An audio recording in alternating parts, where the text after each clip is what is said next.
Hello, everyone. Good morning. I'm a little early today. I got a little excited and didn't realize. So I'm jumping in. Thank you so much for tuning in today of Fearless and Flourishing. Yesterday was awesome, you guys. If you missed it, please check out the replay um, and just hear all of the knowledge that was shared yesterday. I'm just really excited for day two. My name is PJ, and I am your host today for day two of the Fearless and Flourishing Women's Summit. Still celebrating International Women's Day. I know yesterday was technically the day, but it's a whole month of women's history that we have to celebrate. So we're going to keep that energy going, okay? And if yesterday showed us anything, that when it's that when empowered women come together, transformation it can happen. Yesterday, we shared, we listened, and we embraced the power of our voices. We reminded ourselves that we are not just survivors. No, no, no. We're leaders, we're warriors, we're women stepping fully into our strength. But today's about talking. It's about taking it even further. It's about moving beyond inspiration into action. It's about stepping into the fullness of who we are and what we are meant to do in this world. Because empowerment isn't just a feeling, it's a decision that we have to make every day. We have to get up and choose to stay fighting this fight. And it is not easy. It is not easy. So yesterday we talked about what it was meant to be empowered, but today I want us all to ask ourselves, what do we want to do with that empowerment? How do we want to use this gift? Because it is a gift to be empowered, because it's something that you have to work for. It's not given to you. I guess a gift is given to you. Well, it is a gift. You have to have that strength within you, you know. And an empowering woman doesn't just hold her power, she uses it. She stands up for not just herself, she stands up for others. She takes the lessons that she's learned and she transforms them into something greater. She stops waiting for permission and she just starts taking action. We are no longer trying to survive, we are here to thrive.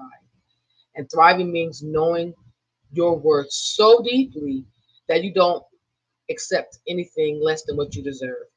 It means to walk into a room with confidence, not because you have no fear, but because you refuse to let fear stop you. Today is about stepping into boldness. It's about walking into your truth without apology. It's about owning your space, owning your story, owning your future. So this is a big deal to me. You know, this summit really matters to me because when I first envisioned this particular summit, I knew it wasn't just about sharing stories, it had to be about changing lives. I started this particular summit because I know what it's like to just summit. I'm sorry. I talk fast, you guys. I'm so excited. I'm so excited. um, this is my second summit, so again, I'm super excited. But I started this summit because I just know I didn't want to. I wanted to teach everyone what I learned. I wanted to show how it feels to be stuck and then pull yourself out of that hole. I wanted you to see what it feels like to define your life and to let that past release, to release that past. To wonder if you'll ever feel, I know what it's like to wonder if you'll ever feel like you'll get a break from the pain. Oh, it's like something is always happening. You get over one obstacle, another one is right there. You go through that, get over that obstacle, there's something right there that's going to try to stop you again. And I want us to know what it's like to pull ourselves out of that funk, to remove those expectations that are placed upon us, to break that silence that we have been forced to put on ourselves. But I also knows what it feels like to have, and I also know what it feels like to have that breakthrough. I do. To step into my power, to stop waiting to be saved. I know how to rescue myself. I've never really had the opportunity to know what it's like to feel rescued. I've had to save myself. And I want the world to understand and the women in this community to understand that we have to stop waiting for someone to rescue us. We have to rescue ourselves. And that's what I want us to talk about today. It's about taking what we've learned and asking ourselves, what's next? What do we do with the power that we have reclaimed? This summit is not, and it never was. Anything I do is never just about me. It's never about me most of the time. I'm going to say it's never about me at all would be a lie because I use this as an opportunity to heal myself. Again, like I will continue to push this. The people that I've met on this journey, the women and men, because this is about women today, but it isn't just about women as a whole. This community is built up of men and women and non-binary and whatever you identify as, and all of us have one thing in common: is we want to grow, we want to help, we want to heal. So it's not just about me, it's about us. It's about the collective power of us. Today, it's about the collective power of women who refuse to be silent. Women who will rise together, who will support each other, and who will build a future where we no longer shrink ourselves to make others uncomfortable. That was something I used to do all the time. I was a people pleaser. I used to always, dim my light. What if I make someone mad because I graduated college? I've had people tell me, you go to school too much. Well, sorry. I love to learn. I love to grow. I love to see new things and feel a sense of accomplishment. So if I have to shrink myself down so someone who doesn't want that for their life can feel more comfortable, maybe that person isn't right for my life because I won't shrink who I am anymore for someone else to be happy. So as we step into day two, I challenge you, do not hold back. Engage fully, speak up on your space. This is your time to take everything that you've gained from this summit and turn it into real action in your life. Whether that means setting boundaries, launching something new, doing something, create a summit of your own, start a podcast, or just something as simple as choosing to believe in yourself a little more than you did yesterday. Just do it. Set a goal, big or small, and just accomplish and achieve it. That's the challenge I give to you. Do not ever limit yourself.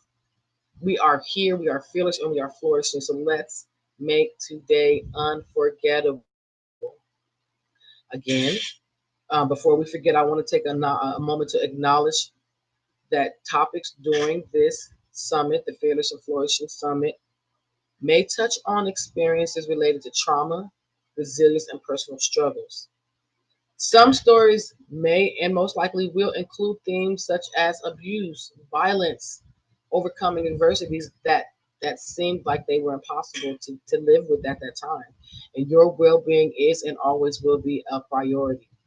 If at any point you need to step away, you need to take a break, you need to practice self-care, please do so. Honor yourself and what you need in this space. You are not alone, and you are in a community that supports you, and we uplift each other. So if anything feels overwhelming, please seek support in a way that feels right for you. So let's move forward together with care, respect, and understanding that healing is a journey and you are in control of yours. Okay, so please do not feel like if you need to step away, that it's something that's against you. Okay, you need to take care of yourself. And I have to give that trigger warning because we have to make sure that you know that there are no expectations put on you for this summit. So I am so happy to introduce my very first guest. She is, man, she's so dedicated. This woman has been sitting on the meeting for about 20 minutes, ready and excited and waiting to share her story with you guys. She's been so excited this entire time. She's been expressing how happy she is to be a part of the summit. And I've been just so excited to hear her story because we email each other back and forth, and she's showing me her truth. Her truth is that she wants to heal. She wants to be a part of this movement. And I'm happy to have her, Miss Gail. She is an award-winning global motivational speaker, international best-selling author, personal development mentor, and board-certified project manager. Oh my goodness. She is a go-getter. She does not stop herself she doesn't limit herself. I love that. And I felt that energy from her from the time that she first signed up to be a speaker to today. She is the founder of Success Redefined and has an MBA degree, has over 25 years of experience working for Fortune 500 companies. She is a co-author of an inspiring women professionals who boss up, boss up. I like that. And dream big, do bigger. Oh, I guess that might be the title of the book. Yeah. Women who boss up, women professionals who boss up and dream big, do bigger. There you go, Ms. Gell. I see. I hear you. She's ready. She's ready. I'm ready. She has been featured on ABC, NBC, CBS, and Fox. Oh my Lord, woman. I love it. She has had multiple media appearances, including ABC's In the Spotlight and Female Entrepreneurs Magazine. She has taken her career to new heights by finding her voice and inspiring women all over the world. Gail has helped inspire and empower women regain confidence so that they can rediscover their authentic self, redefine and achieve success, and live the life, I'm sorry, they truly deserve. A distinguished and unique honor Gail holds is sharing the virtual stage with Justin. Oh my goodness, you're going to have to say that last name. He is an Green. Green. okay, an American Idol, and Sherry Fitzpatrick. I can say that from Sherry's Berries, and Elena Cardone, Mm-hmm. and being endorsed as a motivational speaker by renowned celebrity Kim Fields. Okay, Miss Now, and Carrie Michelson. See, that's inspiration right there. Those are goals. Those are goals. Miss Gail, thank you so much for sharing, for even being. I'm honored Thank you, to PJ. have you on Very, my very happy to. summit.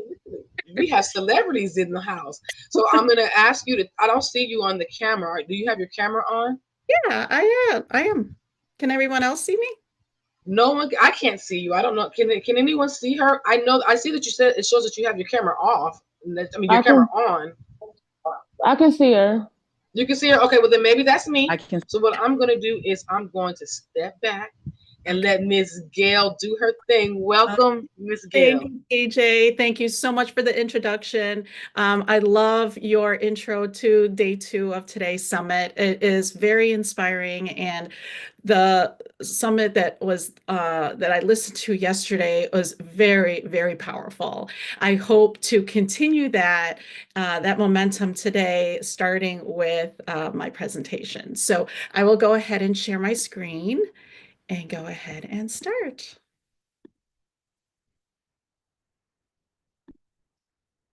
All right, let me go ahead and. What I wanted to talk about is how everyone can be unstoppable and step into your true self. PJ had mentioned earlier, it's about action now. We've had so much time in evaluating ourselves, and we want to really take action and be able to be more successful in what we do in our professional lives and personal lives. Wanted to share my story first because it is very powerful, and I hope that people resonate with it. And it explains how I got to where I am today. So this is me at 12 years old. I was a very awkward child, didn't really have that social skills to be able to resonate with my peers. I started my period at 9 years old. And at that time, it was a it was an experience that I wouldn't forget because it was very negative.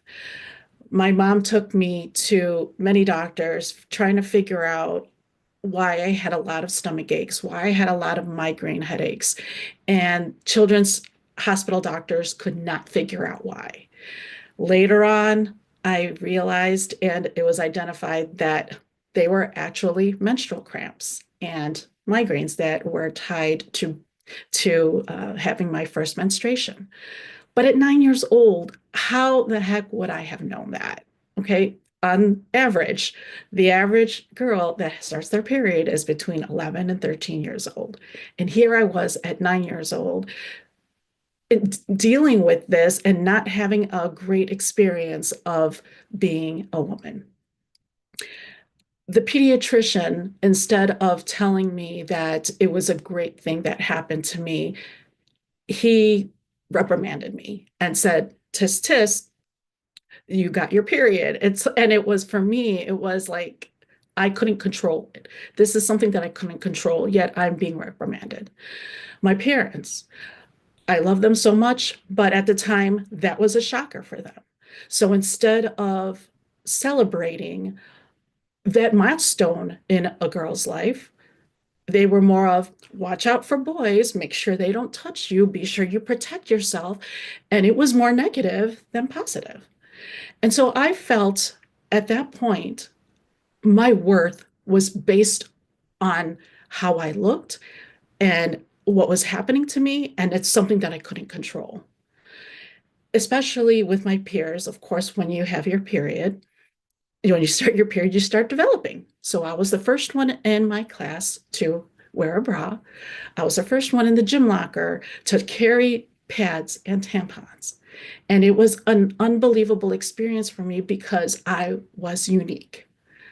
I was the only one that couldn't resonate with everyone and everyone was looking at me like I was a freak because I was the only one that was developed. I tried to hide it as I grew up and in my feelings. I tried to hide it and tried to ignore it. And I became a people pleaser. I became I valued what other people thought of me rather than I thought about myself. And as I grew up, it actually carried on into adulthood. As we go into adulthood, we try to hide it and we try to move on and push forward. But there's always triggers that come back to how you felt in the moment that you had that negative experience. I had imposter syndrome, and I ended up, as I mentioned, being a people pleaser, trying to chase titles. So people will think that I'm worthy because I have this type of title. And I felt that I needed to be everything to everyone. I tried to be the perfect mom. I tried to be the perfect wife. I tried to be the perfect professional. And the breaking point for me was that I landed in the emergency room. I had so much exhaustion, so much stress. And according to the doctors, my blood pressure was at stroke levels. And if I didn't go into the emergency room at that time, I would have not had the treatment that I had before. That moment was my defining moment. What was my why? Why was I killing myself? And why did I valued other people's opinion so much that I was going to kill myself? At that point, I went on a self-discovery journey. And through that journey, I really defined who I was, where I wanted to go, who I wanted to be, and live my authentic self. And I thought I discovered strategies that worked for me. And I wanted to share that all with you all because I felt it was so important because I know I wasn't alone. I wanted to show you who I am now. I am living a more balanced and empowered life, and I have set boundaries for myself, and my mental health has improved significantly. So I wanted to ask you, do you often feel trapped in self-doubt? Do you constantly second guess yourself? Do you fear failure? Do you feel unworthy of success and convinced you're not good enough? If that's you, you're in the right place. So the goals for my session is to learn what limiting beliefs are and what imposter syndrome is, recognize the impact of limiting beliefs and imposter syndrome, learn strategies to regain that self-confidence and find your purpose. I have two major strategies in my framework, and I wanted to share that with you today. But what are limiting beliefs? They're negative thoughts about ourselves, our abilities, or the world around us. We are deeply ingrained with convictions or perspectives that we hold about ourselves, others, or the world that would constrain our abilities, potential, and possibilities. They're not only negatively biased, but also inaccurate and rigid. And they can also be about our intelligence, our appearance, relationships, personality, and our ability to achieve our goals. And of course, they can be conscious and unconscious. There are 5 types of imposter syndrome. Let me know what you fall in. And we can fall into so many of these categories at the same time. If you are a perfectionist, if you are the you feel that you have to be an expert, you're the gifted one or a natural genius, and you have to hold that persona. You are the soloist or the superhero. Perfectionist, we all hear about all the time, where you try to be the perfect person at the perfect time, and that if something fails, then you're a failure and you seem like you're an imposter. The expert, you always have to chase titles. You always have to feel that you're a expert at everything. And if you don't feel like it, you're not worthy of the knowledge that you have acquired. Gifted one, things come easily to you, and then if there's a challenge to you, you feel like a failure. The soloist, you feel like you have to do everything by yourself, and if you ask for help, that's a sign of weakness. And a superhero, as I mentioned before, you have to be everything to everyone, and that's what proves your worthiness. Those are the 5 types of imposter syndrome, and I'm sure a lot of us have fell into at least one or more of these categories at the same time. Statistics. The brain can produce up to 50,000 thoughts per day. And 95% of us, 95% of those are repeated daily. So when we have negative thoughts about ourselves and it comes through daily and multiple times, we kind of manifest that. And as I made in my last point, self-fulfilling prophecy is real. If we manifest negative things, it's going to end up happening. Quick story that I wanted to share. I put it in one of my social media posts. I have trouble wearing high heels, and there are times that in a building where I'm at, I have to go up a flight of stairs. And when I had worn high heels and tried to go up the flight of stairs, I kept telling myself in my head, oh my gosh, I'm going to trip. I'm going to trip. These heels are too high. I'm going to trip. I'm going to trip. And guess what? Guess what happened? I tripped. And if I was more careful about it and if I felt more confident, I would have gone more slowly and be able to get up the stairs without issues. But because I manifested that in my head, that I already told myself I was going to fail, I ended up failing. And that's what I feel that we have as natural humans, is that we self-prophesize. And as we hear sometimes, especially in the summit, manifesting positive affirmations and manifesting ourselves to shift our mindset to be more positive, that will go a long way. Okay. The first strategy I wanted to share is what really helped me was really using emotional intelligence, being self-aware about yourself, what triggers you, what doesn't trigger you, and what situations and how you react, and what you want to do to improve that.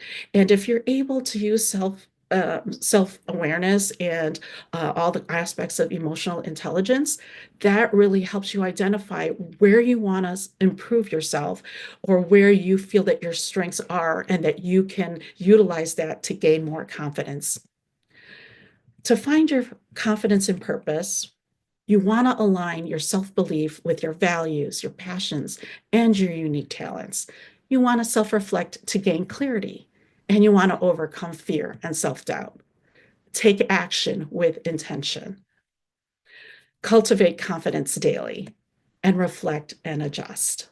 So using emotional intelligence will help you identify and get clarity on these aspects. In general, what I've learned from my experience, practice self-care, seek out a mentor and or circle of friends, and take action and be intentional about it. The first mistake I made I when I was going through my journey is ignoring the bigger issue. As I mentioned before, it was a time where I had to just take a step back and realize what I did. And when I was growing up, cultural beliefs, social, societal beliefs, and even familial beliefs told me that I had to hide it. Being from an Asian culture, I was always told, stay quiet, just push forward. And I know a lot of cultures have that same philosophy.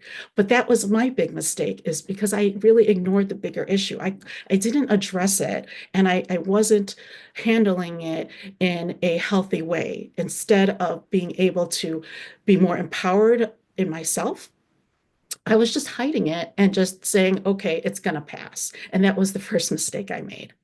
The second mistake I made was I tried to do it alone. I tried to say, okay, once I realized that I had this issue, I was like, okay, I could do this on my own. I know what to do now.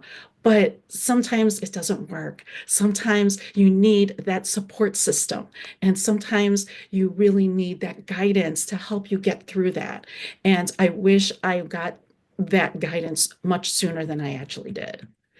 And the third mistake I made, I really doubted myself to get through this challenge. And I always thought of a reason not to move forward. That, oh, it's okay. I always gave myself excuses, and I never really did anything about it until that I hit rock bottom. I wanted to share some personal goals that I know a lot of this audience do have. We often pursue a variety of goals to pursue professionally and personally.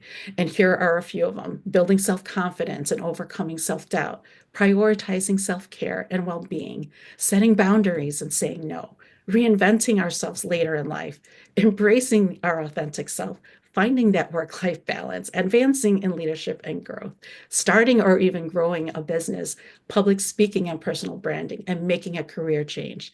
If any of these resonate with you, please put that in the comments, because it is a lot of us have these common goals, and sometimes we try to pursue them, but we get stuck. From a business perspective, a lot of us are entrepreneurs. We often want to do a product or service launch. We want to brand or rebrand. We want to have a website development and improve our website so people can notice us. Marketing campaigns. We have online creations, course creations, event planning. You know, PJ had done an awesome job with planning this event, and it is clearly seen in the audience participation and the quality of speakers. Business process optimization and scaling and expansion, partnership and collaboration, and doing other things as well. So the second strategy that I had was, I'm going to share that with you, but when we do have lack of organization, we have personal and professional goals. How do we take action on them? We try to take action and we don't have a plan. We don't have a plan to design it and execute it and see our goals ahead of us. Sometimes what happens is we lack fulfillment and regret. We increase our self-doubt and low confidence. We get burned out and we're exhausted. We feel stuck and we procrastinate and waste time. From a business perspective, 70% of our goals and projects fails due to project management. 50, and we've all heard this statistic before, 50% of small businesses fail within 5 years, often due to poor planning and execution. And 40% of entrepreneurs cite lack of organization and oversight as a major obstacle to success. We miss deadlines, we have budget overruns, we have poor team coordination, and we have customer dissatisfaction, increased stress and burnout. And so what does structure help us in our personal and professional life? It reduces imposter syndrome. It creates a sense of achievement. We have to celebrate our small wins. We minimize overwhelm. We enhance decision-making. And how can the power of structure for success happen in our personal and professional life? We have increased efficiency, cost control, risk mitigation, scalability and control, and confidence of peace and mind. So the first step is to plan, and plan with intention. Whatever goals that we have, we want to be sure that we have the end goal and we have the why that is always on the back of our mind. I wanted to share the project management triangle, and this is relevant in both personal and professional lives. We want to be sure that our scope, cost, and time is within reason to have the best quality. Our scope is really our goal. What goal do we want to achieve? The cost, how much are we willing to invest, whether it's financial, whether it's time, whether it's um, uh, investment within ourselves, and what we're willing to give up from a personal and professional standpoint. And then time, how much time do we want to allow ourselves to actually do it? RAID. These are awesome tools for us to really evaluate our progress. We want to identify the risks in meeting our goals, assumptions, issues, and decisions. What issues can we come up with? And the idea here is if we are able to identify them ahead of time, we're able to be more proactive in meeting our goals. If we have a goal, for example, I had a goal to lose 5 pounds within 6 months. What are the risks of that? And what am I willing to give up? And what am I willing to invest? And from a time perspective, am I willing to cook at home? Am I willing to buy ingredients? Am I willing to outsource what is that, a food agent, like a food place to actually bring food to me? So those are kind of the things that we want to address so we can be more proactive about it. Okay. And one more thing is the minimum viable product. A lot of times we think big, right? We think huge. We have huge goals. But if we have the minimum viable product, if we have the basic things that we want to really feel fulfilled, then we can have success. We can have those goals broken up into smaller goals because we want to celebrate our wins much more quicker, whether it's a personal goal or professional. And that's a huge thing because if we don't celebrate and if we're trying to do all at once, all these things at once, we're not going to get there. And in the meantime, you're going to be discouraged because you're not able to meet that goal quickly. So are you empowered? I'm hoping that I empowered everyone to really be excited about taking action through emotional intelligence and project management and really helping you get your goals structured. We learned what limiting beliefs and imposter syndrome are. We recognize the impact of them to our lives, and we learned strategies to help regain and find our purpose. So how can I help you? I know that I have given you a lot of things to go off of, and throughout the day and throughout the summit, you have received so much information and could be overwhelming. I hope that I had given you some place to start in order to get you through your part of your own journey. But wanted to give, for those who wanted support, we offer expert guidance. I can offer customized plans to help you get from point A to point B. I'm offering accountability and execution support and confidence boosting coaching. I wanted to offer a few free resources for you to get started. I have a self-guided self-discovery and empowerment guide that will really help you get started with affirmations and get you started with your assessment of yourselves and where things, your negative emotions trigger you and where you want to be. I also have a goal or a project plan template that I want to share with all of you. So you can say, okay, here's my goal. Here's where I want to be. How do I get there? And there is structured areas that is within this template that can help guide you get to where you want to be. So you can feel fulfilled and really empowered when you take action. I also, as PJ mentioned earlier, I do have a few co-authored books that I can definitely encourage you to really get to purchase so you can get more ideas and more strategies as well. And as part of PJ's audience, I am offering a complimentary goal and project assessment as a VIP. This QR code is a link to my calendar, so you can talk through your goals with me and see how I can help you really get from point A to point B and get you started. Okay. So last words that I wanted to share with you. You'll have everything inside you to create something extraordinary. Keep pushing forward, keep believing, and know that you are capable of more than you can ever imagine. Don't let anyone else define you. And lastly, be fearless and flourish. Thank you, everyone. And thank you, PJ, for allowing me to for this platform. You're welcome. Thank you for coming. Thank you, Miss Gail. That information was awesome. You have a lot of info and resources to provide to us. If you are able to, can you post all of your stuff in our group chat? Yes, And that absolutely. way we can get it to all of our viewers. Yes, absolutely. Thank you so much, Kimberly. Thanks again, PJ.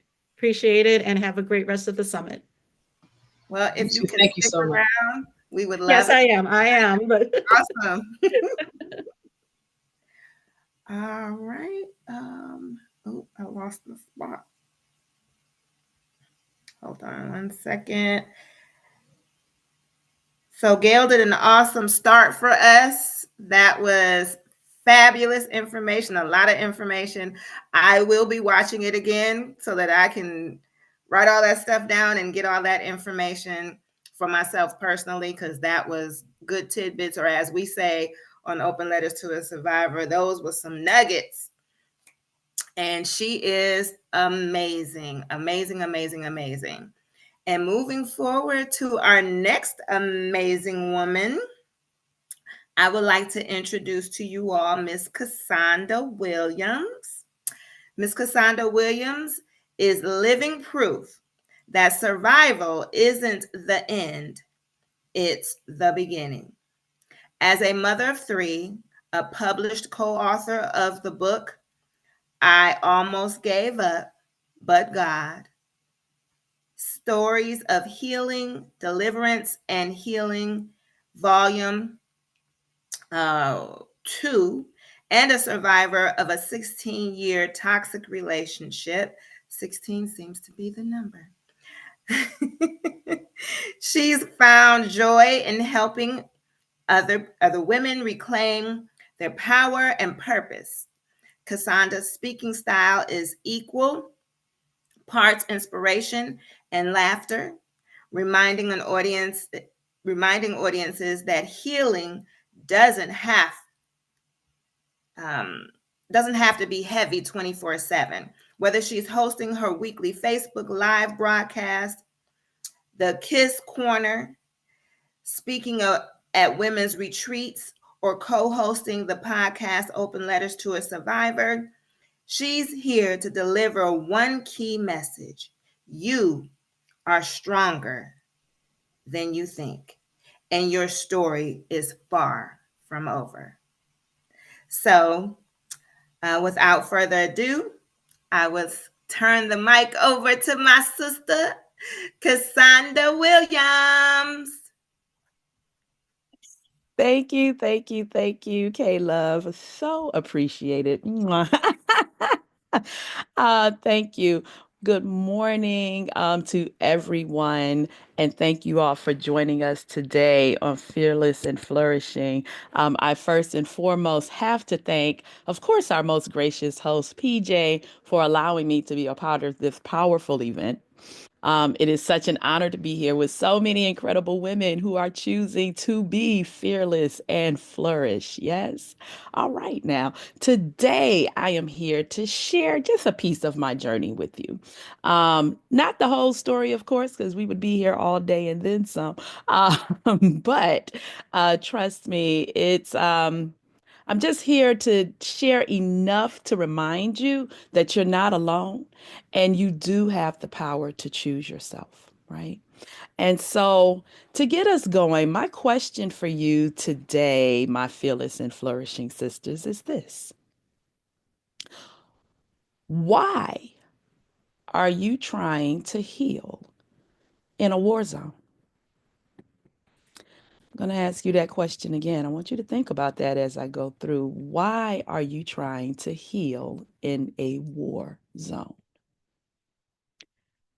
Have you ever had a phone charger, right? And it only worked when you hold it at a certain angle. You know, you tape it just right so that the certain crack is covered with the tape, and you got to hold it in a certain position. And then you sit there and you got to pray over it while you pushing it inside the phone. I know I'm not the only one. Uh, and so, right. And all of this just to make it what? Just to make it work, just to make it charge. And you like, especially if your real good one is at home and you're out, you're like, oh Lord, please just give me 5%, right? Just give me 5 more percentages. And then when I get in, I'm good. Or you just keep going, right? And so that's how some of our relationships are, right? That's how they feel, if we're being honest, that you're constantly trying to make provisions, right? To make it work.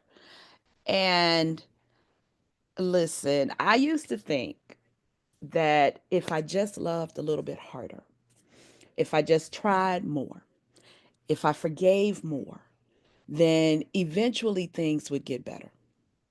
But let me tell you something, love is not supposed to feel like a group project where you're the only one doing all the work, right?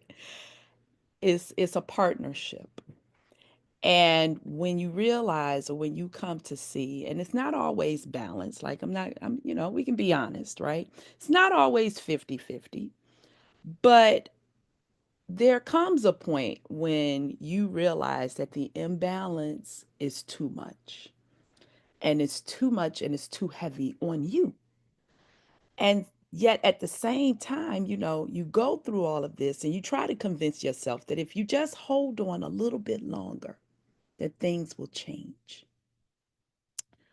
But let me ask you this. If you had a leaking boat, would you stay inside and keep scooping out the water, or would you get out before you drowned? Right?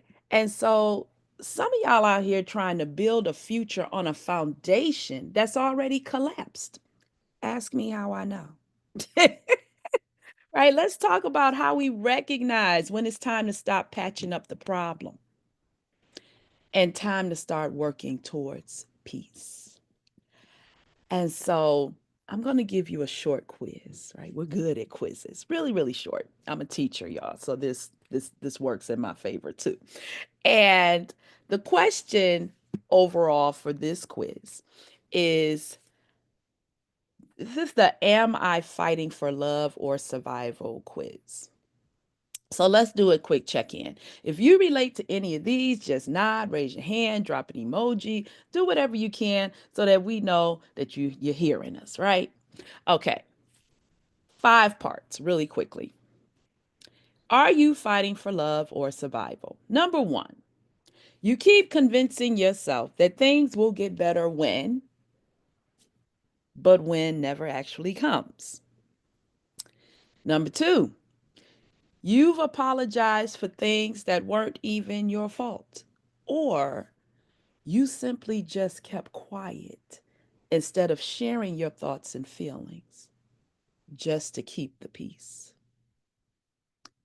3, you're constantly explaining the bare minimum to a grown adult, like why respect and honesty and common decency and how you're speaking, what you're saying, and the tone in which it's coming across most times are non negotiable. 4, you're exhausted, but not from love, right? But from carrying the entire relationship on your back like a turtle carrying its shell. And number 5, you've given so many second chances that you've lost count. At this point, you're on chance number 247 and still hoping for change. If any or all of these hit home, sis, you are not in a love story. You are a hostage in a hostage situation. But don't worry, because today I'm going to give you some pointers on how you can break free. And so here are 3 action steps to recognizing when enough is enough. Or should I say, when you might think enough is enough? Because let's be honest, nobody can define enough for you except for you, right? Throughout any summit, this summit, it's Women's History Month, lots of empowerment summits going on. You can watch and be a part of any and all, as many as you can. And you can hear all the good stuff, right? We just got a lot of good information from our prior speaker and from yesterday. And you can take all of that. It can be great. It can be awesome. It feels good. You're like, yeah, yeah, yeah. I'm feeling this. All right, I'm ready. But nobody can tell you when enough is enough but you, because you're the person who has to define that. You live with it. And so that's on you. So here are some tools, but you got to look yourself in the mirror. And again, I'm not saying anything that I have not done, and say, you know what? This time, this moment, this is it. I'm done. I'm ready to choose me, and enough is enough. So, step 1, 3 steps now, okay? In recognizing when enough is enough or could be enough. Step 1, I want you to stop romanticizing the struggle and confusing history with compatibility. What do I mean? I used to think that because we had been through so much, or as K Love emphasized in my introduction, we've been together 16 years, right? Maybe yours is 10 years or even less, right? And so we're meant to be together. No, that just means that I was suffering for longer than necessary, right? Just because you've been together for a certain amount of time doesn't mean that it was all good. Now, I'm not saying that it was necessarily all bad and that there were never any good times, right? But when you start to evaluate overall, are the pros outweighing the cons? And if not, then you got to go back and reevaluate and reassess. And so, what can you do today, right? If you're realizing you're romanticizing and confusing history with compatibility, make a list of some of the things that you fought to keep in your relationship. And then ask yourself, are you fighting for something that actually exists? Or are you just fighting not to lose the idea of what you hoped it would be? Step 2, recognize that love should not feel like a war zone, right? Love should feel like home, not like a battlefield. If every week you're dodging emotional landmines, and maybe it's not every week, maybe it's every month, maybe it's every other month. For some of you, it's probably every day, right? Then it's time to evacuate, because you weren't born for that. No life was designed to live in that way. And so I once remember sitting in my car and taking some deep breaths. I was waiting for my daughters who were in dance class. And my son was at the rec center. And so I took the girls, and like I said, I'm a teacher. I was grading papers in the car. And ironically, I was actually listening to a summit in the car similar to this, right? About empowerment and flourishing, because I was just at that stage in my life where I'm really having to reevaluate where things are. And I'm sitting in the car, and I realized that I had been followed. And when I called them out on it, it was like, yeah, just checking in, because I was living in New York at the time, guys, and so I didn't always have a car. And when I finally did, thinking that it would lift the heavy load off the household to just have one car and one driver, it actually made things more difficult. And so all of that, right? I get the kids, I get home, everybody goes in the house. And I remember sitting there taking deep breaths before walking inside because now I didn't know what version of him I was going to get. And that's when I realized I was more at peace alone in my car than I was inside my own home. And that was part of, and notice I said part of, a wake up call. Because was that the end all to be all for me? It wasn't. It wasn't. But it's just an example of one of the things, right, that kind of carried along. And so I want you again to ask yourself, am I growing or just getting used to the pain? Because if you're not evolving, you're stagnant. And so, what does that really mean? It means that you are in your comfort zone. And if you are in your comfort zone, that's not a place for growth.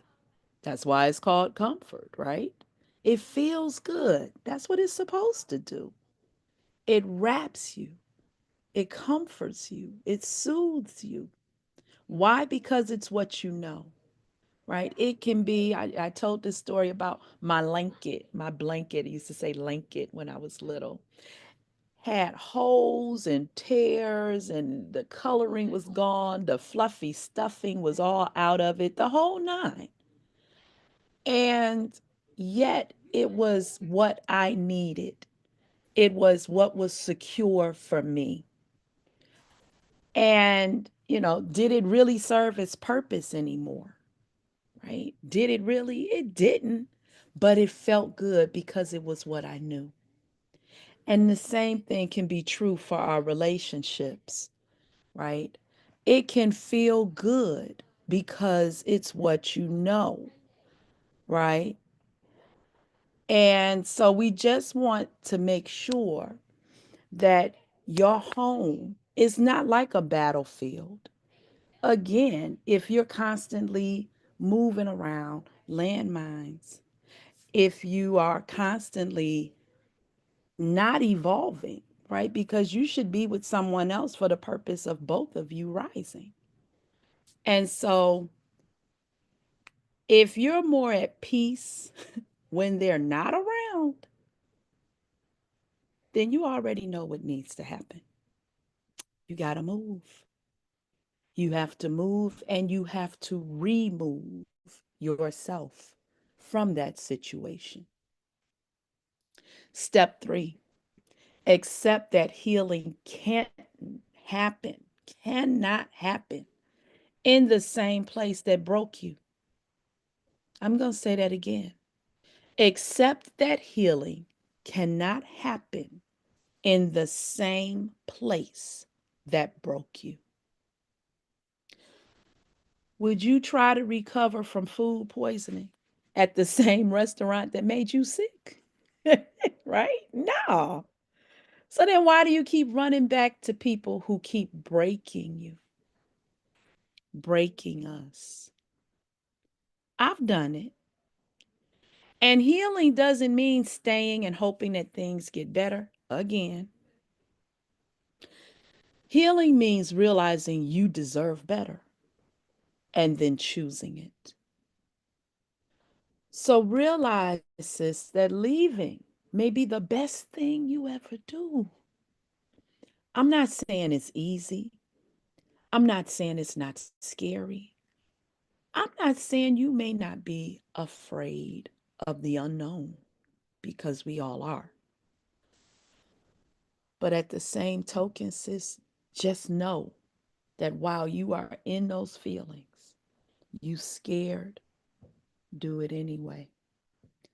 You don't know what's about to happen. Make some moves anyway. You're not a tree. And so you don't have to stay where you are. You have the right to move when you're ready. That's that enough is enough, right? And so, what can you do today? Instead of asking, will my partner change? Start asking, do I want to keep feeling like this? Because at the end of the day, sis, the answer isn't about the other person, it's about you. And so, here's the truth, right? When love starts feeling like survival, it's time to walk away and start living, start thriving, because that's what awaits you on the other side. It's not an easy road, but it's a possible road. It's a doable road. And it is a road that exists for you and for all of us who so choose ourselves, and when enough is enough, right? And so I want you to say this with me loudly: I am worthy of love that feels like peace. I am worthy of love that feels like peace. And I refuse to keep settling for pain, because you are not too much. You are not asking for too much. You're just asking the wrong person. I need you to ask the questions of yourself and not worry about, well, why can't he? Why can't they? Why can't she? Why can't you? Why can't I? How can I? When am I? Right? Because again, you can have all the information. And again, this is no judgment. This is speaking straight from my own experience. You can have all the information, but until you put action to the words, it's just information. So again, I want you to remember, right? It's all about you and you deciding when to choose yourself. Be fearless. And if you're not at that point, be fearful and still move. Be faithful and still move. Get your support system, your friend, your family member, your counselor, your mentor, a Facebook group, go to social media, do whatever you need to do to get somebody or someone or some organization in where you can find someone in your pocket to support you, because that's what's necessary. And so, with that, I'm going to say thank you so much for your time, for your love, and for your flourishing, right? Because fearless and flourishing is more than a title to an event. It is what you are capable of, it is what you are worthy of, and it is what you are going to do when you really take that time to put the action forth, because you call enough enough. And I thank you for your time. Enjoy the rest. Woo! Thank you, Cassandra. We love you. We appreciate you. You hit it right on the Thank dot, sis. you. Everything you Thank said you. resonates. So we appreciate that. And Thank we're you. just going to slide right on in to you introducing our next guest. Awesome. Awesome. I'm loving it. So, we are now going to prepare to hear from Miss Ebony Adams, who is the CEO and founder of Pearls of the World, LLC, is a master level social worker from Cleveland State University with an undergraduate degree in sociology from Alabama State University. Yes. Ebony is a wife of 15 and a half years to Jonas Adams Sr., a mother of not one, not two, not five, but 8 children. Go, sis. Wait till y'all see her. She don't look like none of that. Okay. Jonas Jr., 22, Zinez, 14, Zion, 13, Zyler, 12, Zanice, 9, Xavier, 4, Zandon, 3, and baby Zaria pulling in the rear at 6 months. You better go, girl. Right. Ebony is currently a counselor at Cuyahoga Community College Metropolitan Campus for 3 years. Her passion for people and helping them is one of the reasons she started Pearls of the World, and to honor her great grandmother, Pearl V. Wade, who assisted with caring for herself and her 2 sisters. Ebony has had the privilege to mentor young ladies in the Northeastern Ohio school districts and is in the process of launching Pearls of the World Christian Enrichment Camp this summer of 2025. Ebony loves to sing and has been a member of the praise team for her church, Hope City Church in Cleveland, Ohio. And so, without any further ado, I am pleased to introduce you. Wait till you see how young she is, talking about 15 and a half years and 8 kids, whatever. Uh, Miss Ebony Adams. Thank you so much, Mr. Sonda. Can you all hear me? Okay. All right. Good morning. Good morning. Good morning. I'm truly excited to be a part of this. I was blessed on yesterday to hear the beautiful ladies share their story and coming in on this morning. I actually have prepared a PowerPoint, if that's okay. So I don't know if I have to have access to share my screen. Yeah, she should be giving you access. Okay.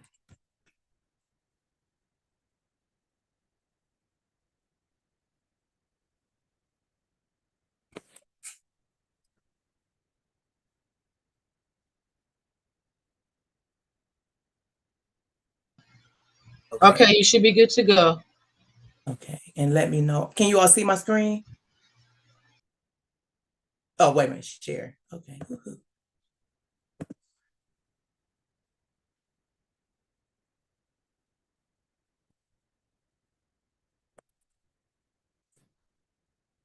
Okay, let me see if I'm doing it right.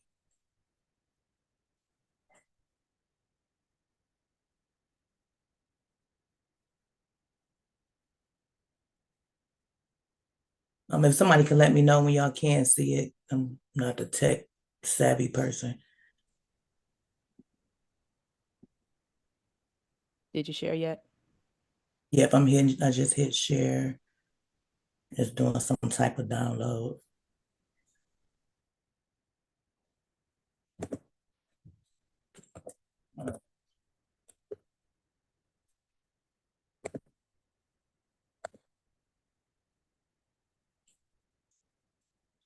Okay, let me see. Begin from beginning.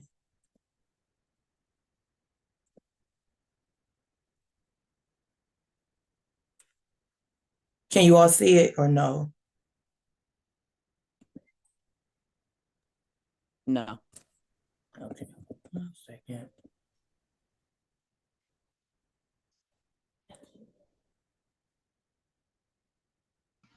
Sorry. So what you can do when you try to share your screen, it'll give you the options, and then you just click the window you want to share.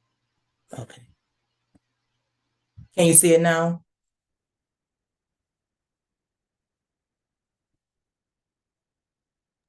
It's coming. Okay, there we go. Okay. Okay, we got it. Okay. Sorry about that, ladies. That won't be long. Okay.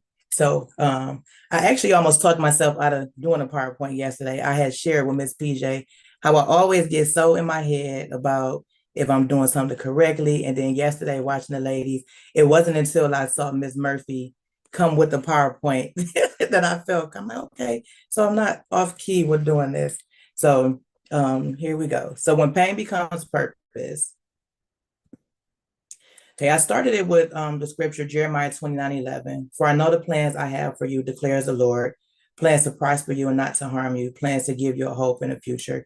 This is one of my favorite scriptures because every day I have to remind myself of this, just because of different things I've dealt with in life, sometimes still always second guessing myself, sometimes still feeling like I am not confident enough or deserving enough to be in certain atmospheres and rooms, or that I'm not capable of things happening good for me and my family.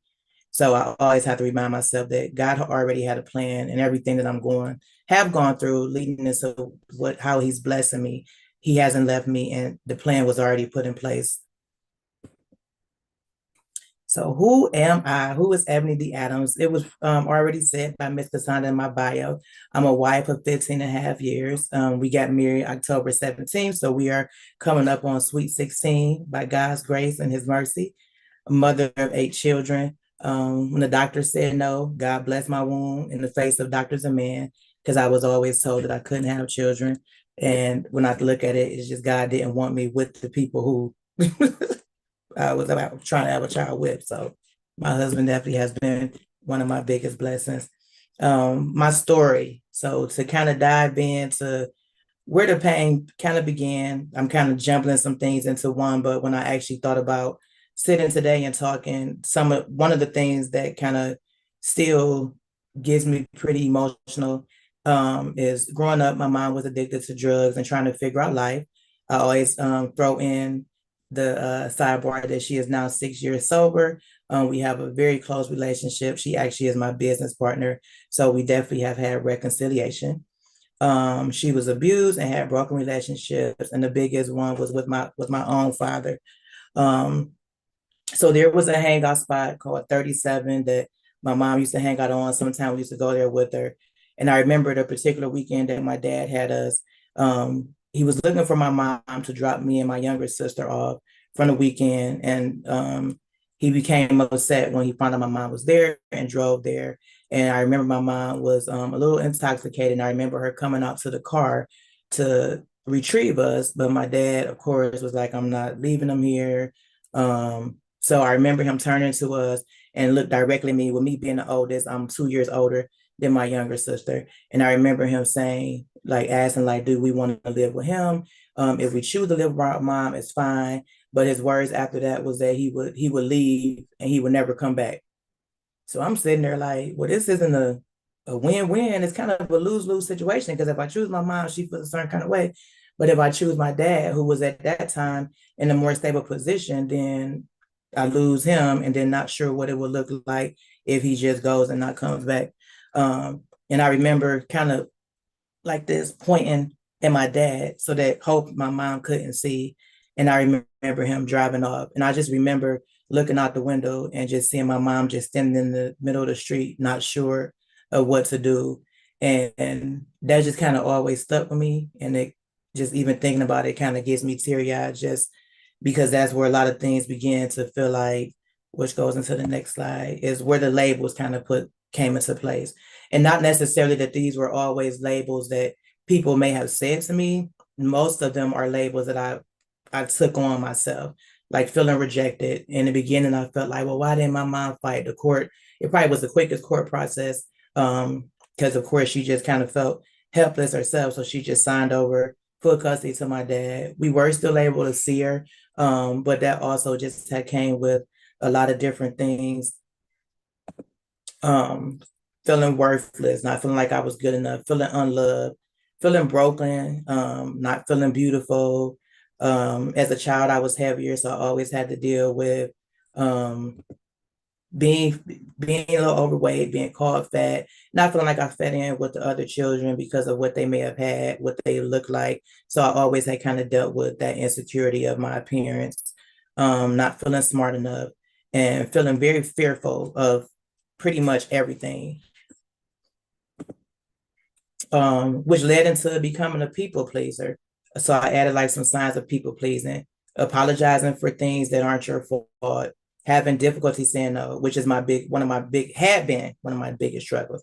I am this year trying to learn how to set more boundaries and being okay with saying no and not feeling like I've done something wrong because I just don't have it. Like one thing I didn't get to add in my bios is that we're sports parents. So between work, between business, we're getting kids to rugby practice, basketball training, basketball games, football conditioning is starting, baseball games, soccer. So across the board, I'm a moving mama, and then still trying to find time for date nights with my husband and making sure that we're being intentional about our time with God. So I have started practicing no a lot more than what I had been. It also changes your personality depending on who you're around. I do, even being 42 years old, I have found myself kind of grasping to the environment of other people. Or if, say, for example, this person is struggling with being okay with this person, and then I have to kind of be neutral, but not really being neutral because I'm trying to not make this person feel a certain kind of way. Like those are all things that I deal with and have dealt with on a very heavy basis. Feeling that your worth depends on how others see you. Still in the motion of letting myself know that I am who God says I am, and however people view me, which for the most part is pretty positive. So I am glad about that. But just not feeling like I have to live off of what other people think.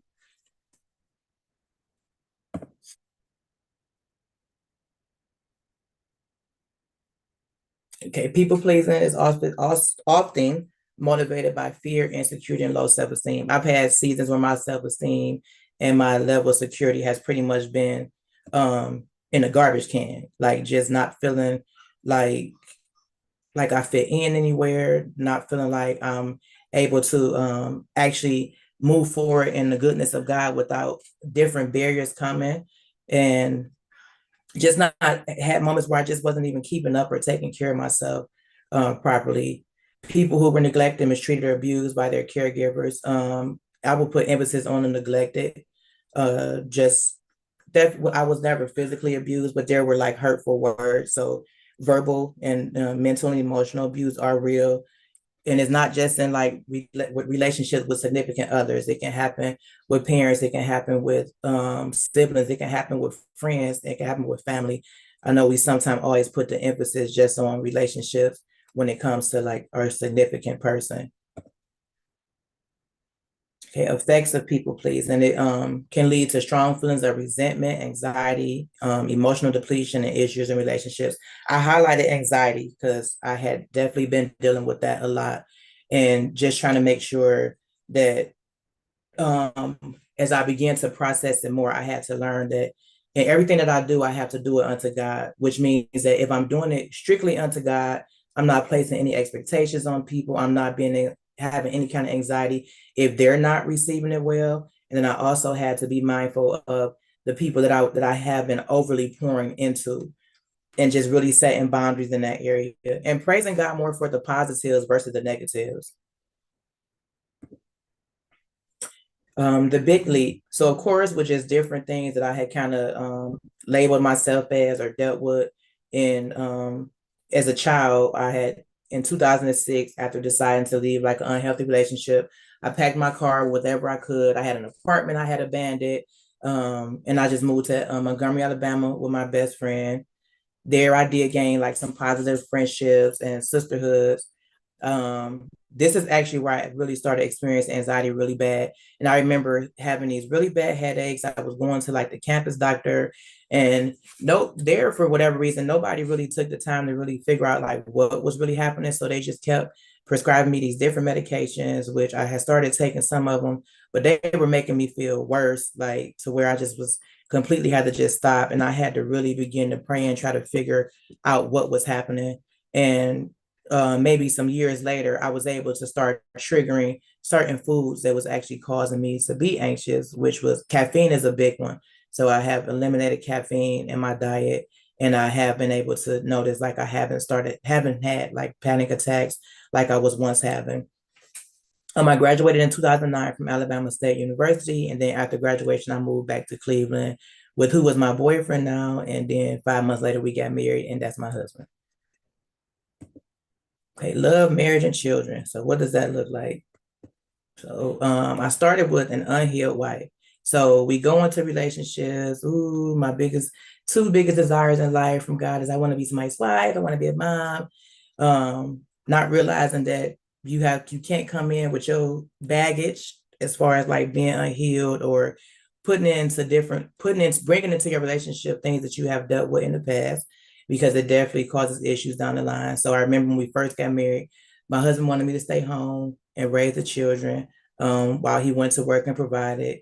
I was stuck in my ways. I felt like, and this probably hadn't even came from the T, because I hadn't even known anyone that had been a stay-at-home parent and was married. But I had convinced myself that staying at home, that just means that you're cheated on. It means that you're kind of walked over. You don't really have a say so in anything. And that really wasn't the case. Like I actually kind of added that label to where it made him feel like he wasn't good enough to be a provider. It kind of formed a resentment for him as well.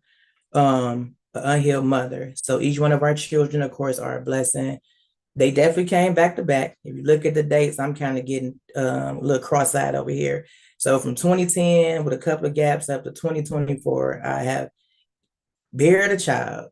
And I would say out of all the years, 2020 is the one that actually where I really was able to realize that I had gone into postpartum depression, because our son ended up having a pro-cord lapse, and he ended up having to be an emergency C-section. Mind you, 4 children. I never had an epidural. Everybody was vaginal delivery, a breeze, pushing out, and never had any issues. And then when that happened, I had to be put to sleep. And I just like even the healing process, of course, with no epidural, the next day I felt everything. And so even returning home, I was calling my doctor regularly. I had one episode where my husband was at work and I was there with the baby and the other children. And I woke up and I had just felt super dizzy. I had to call the EMS and everything. Everything ended up checking out well, but it was then where I just kind of really, really just kind of started not being myself even more than what I had been. And I added, what did that look like? Unkept. Sometimes just getting up and go, not caring what my hair looking like, not caring if I don't went and brush my teeth, wash my butt, anything. Nagging constantly, not even just at my husband, but even my children, even sometime hearing, mommy was just putting me in this place to where it was like I just needed to just be left alone. Low self-esteem just increased even more, feeling out of shape, feeling like I wasn't pretty enough, not sure if I was even that felt like I was not even sure if I was good enough even for my husband. And then I had moments where I even had suicidal ideations, like what would it look like for them if I wasn't here anymore? Maybe things would be better for them because of what I felt like I was spilling onto them.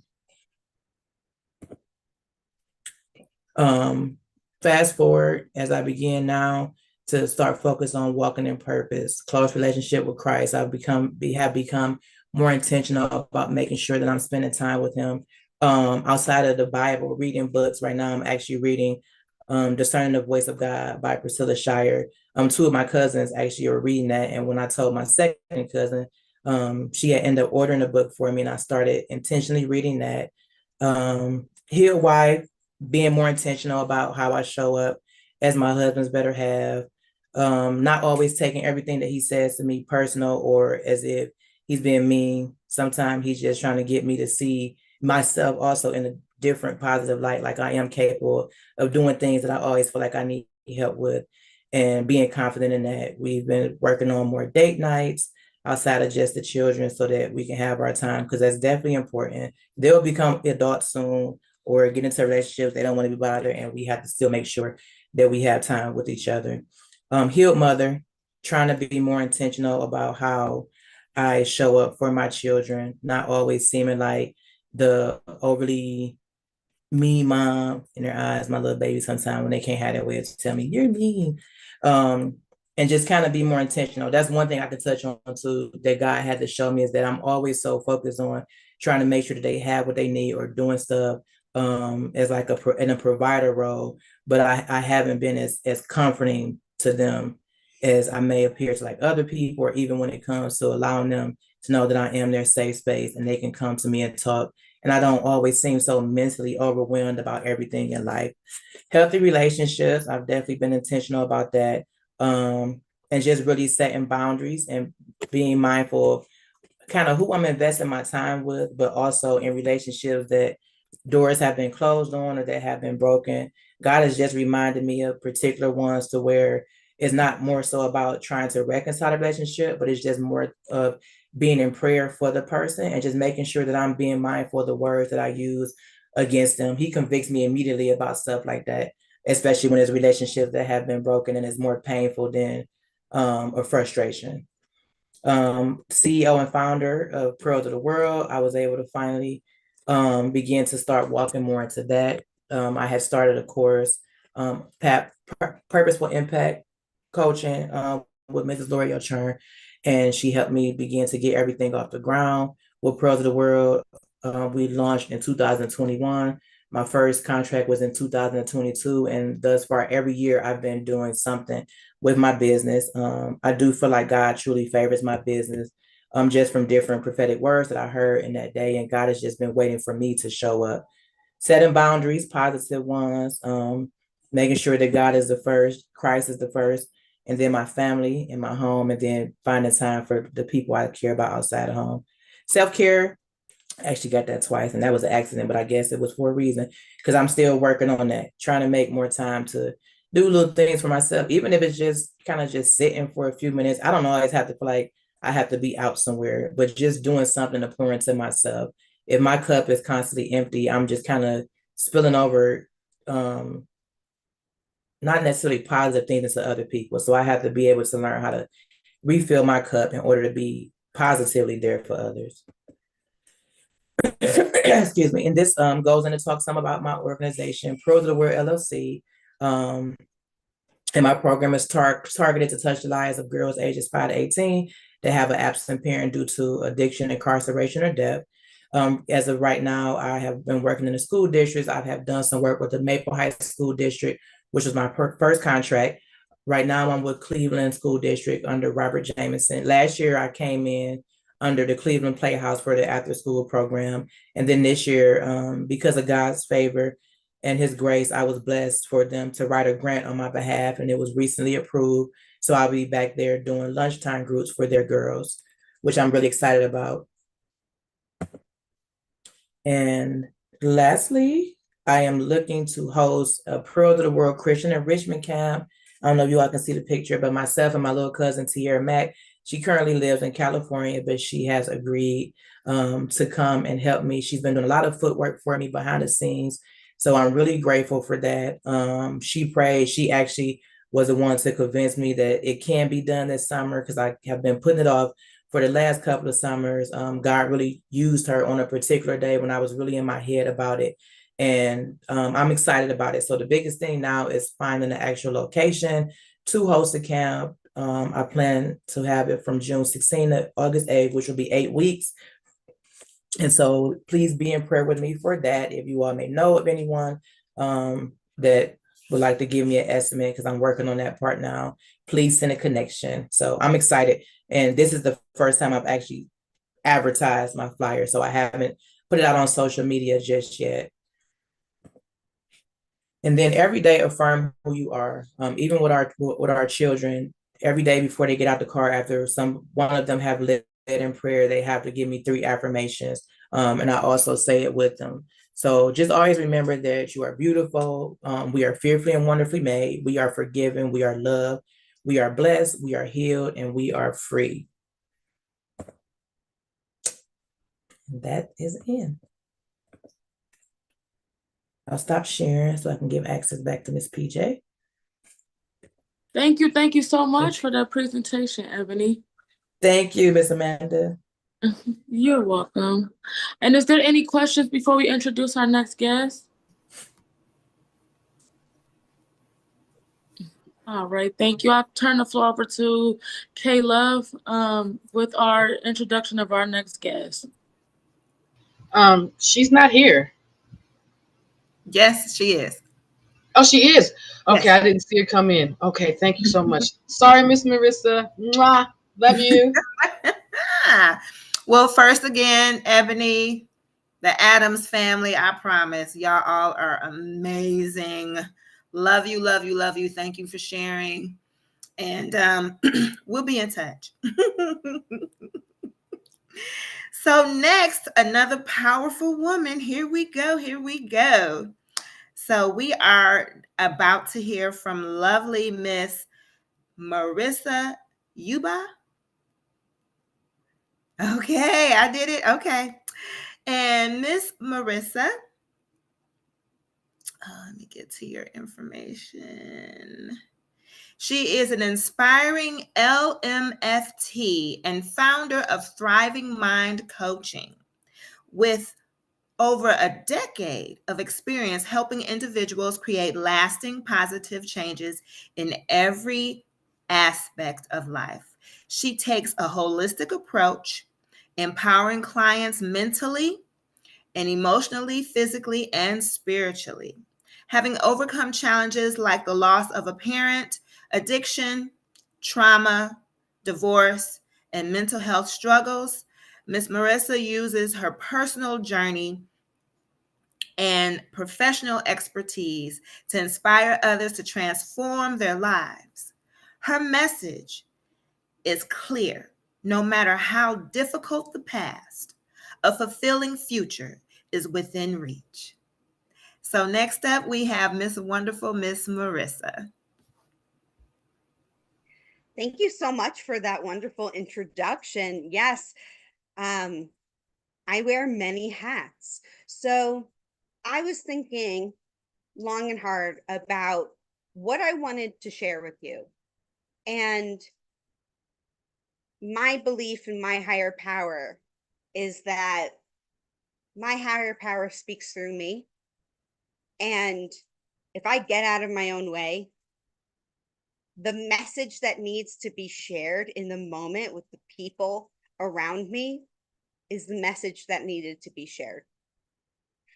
So I wanted to share a little bit about myself and the journey that I've taken in order to get to this place where I am a licensed therapist. I am an entrepreneur. I am a mindset and transformation coach. And I live a free life. I live a content life, a serene life, because for most of my life, that wasn't the case. And I was sharing with somebody that my first memory was when I was 3 years old, being dragged away from my parents to go have surgery. And I'm going to just hit some bullet points. I won't go into too many details. When I was 7, I started to engage in substance use and an eating disorder. And it was all about control. I had severe anxiety. My house was emotionally volatile. And I don't think I recognized the emotional neglect that was happening consciously, but I definitely picked it up subconsciously. And back in the 90s, things weren't locked up the way they are now. So I started with codeine cough syrup as a 7-year-old. And I think overall, what I needed was a sense of control in my life because so many things were happening to me and not with me. And I was experiencing very intense emotional pain and distress. And I needed to do something about it. I didn't know what. And for some reason, somehow, I ended up on this path. When I was 13, I was diagnosed with my first of now 5 autoimmune diseases. So, and of course, when I was 9, my dad died suddenly of a heart attack. 6 months later, my maternal grandfather died of either a heart attack or stroke. We don't know. And so in that year, I essentially lost my mom, my grandfather, and my dad. And I say my mom because she's had her own history of trauma.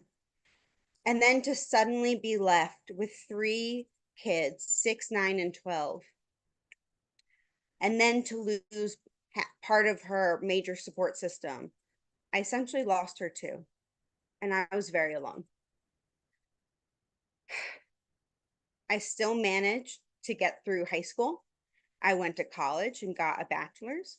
I went to grad school and got a master's, all while using substances, all while restricting my food.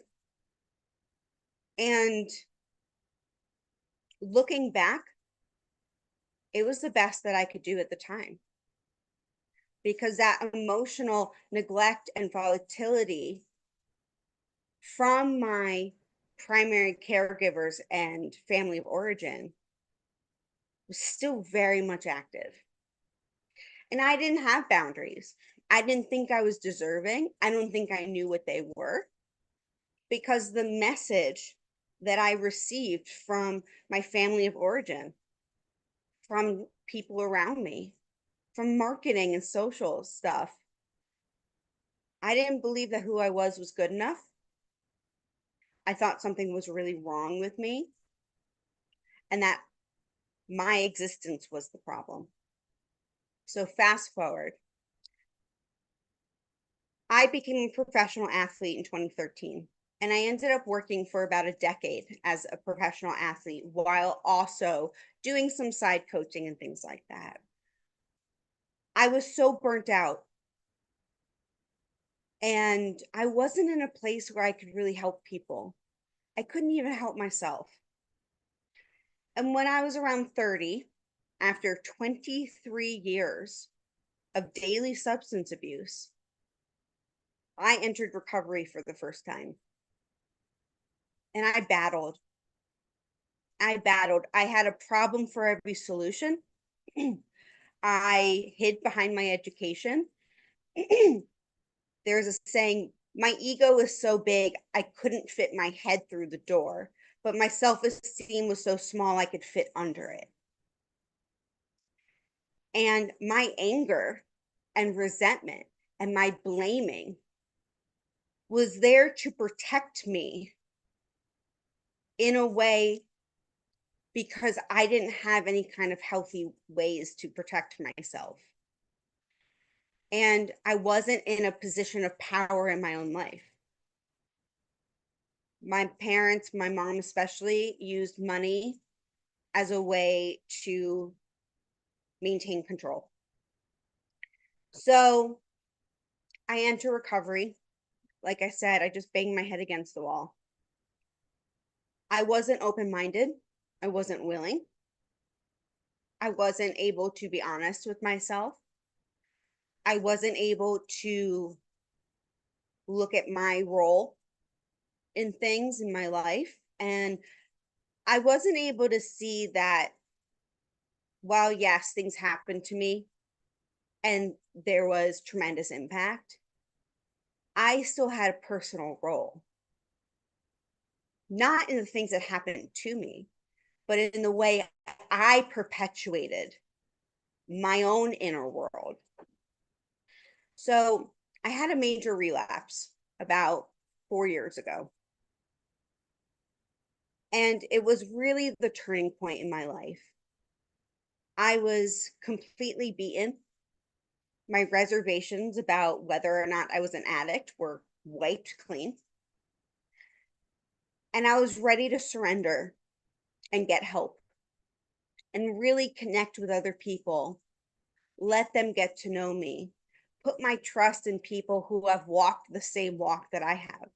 And keep in mind, I was in and out of therapy this whole time, but I didn't trust my therapist because I was so worried that things were going to get back to my mom. My mom was going to save her face in front of the therapist, but things were going to get way worse for me at home. So therapy didn't help me because I couldn't be open and participate in it. I couldn't do the things. Fast forward to where I am now, because I really want to talk about the changes that have happened in my life and the opportunities and doors that have opened for me mentally, physically, socially, career-wise, because of the work and intensity of the work that I've done. About 4 years ago, when I finally surrendered, I really grieved, because there's so much pain that I was carrying about the things that happened to me, as well as my core beliefs.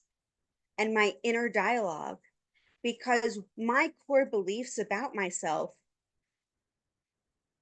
created this internal dissonance, because I think somewhere inside I knew that that's not who I was.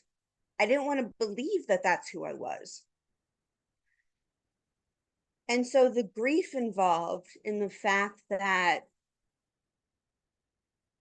my inner critic was my voice, but it was really my mom speaking.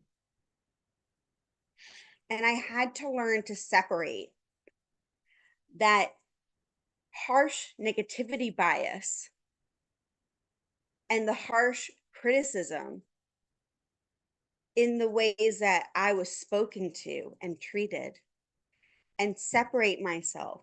And one of those things that I did in order to really make a difference, and this is something I guide my patients and clients through, is I created a values exercise. And what I'll do is I will get a PDF of it and I will send it, because it has been one of the biggest impacts on my life and mental, emotional well-being. And the exercise is I found a list, 377 values, which is a lot. And a lot of them, like economy, I don't really get, so I ignore it. And I went through and I put a check mark next to everything that was a knee-jerk yes. And what I learned was, if it's a knee-jerk yes, it's a yes. If it's a yes and then I hesitate, it's a yes, because my heart, my gut is saying yes. And that internal critic is saying no. And I've learned to listen to my intuition, that gut feeling, that spirit, my heart, and trust those feelings. And then I went through and I highlighted my top 10 to 20. And I looked at the definitions, I created my own definition, and then I wrote action steps. How can I show up for myself and my values on a daily and weekly basis? And I got really specific. My health, for me, is my mental, emotional, spiritual, and physical well-being. How do I break that down?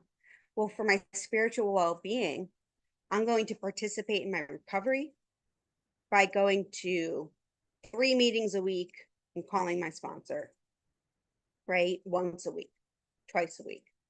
For health, I'm going to eat leafy greens 3 times a week. So I got really specific in small, actionable, attainable things, like a SMART goal. And what that allowed me to do was start to live my life according to my values and not the values that other people have put onto me. I don't value greed. I don't value judgmentalness, right? I value empathy and compassion and love and relationships.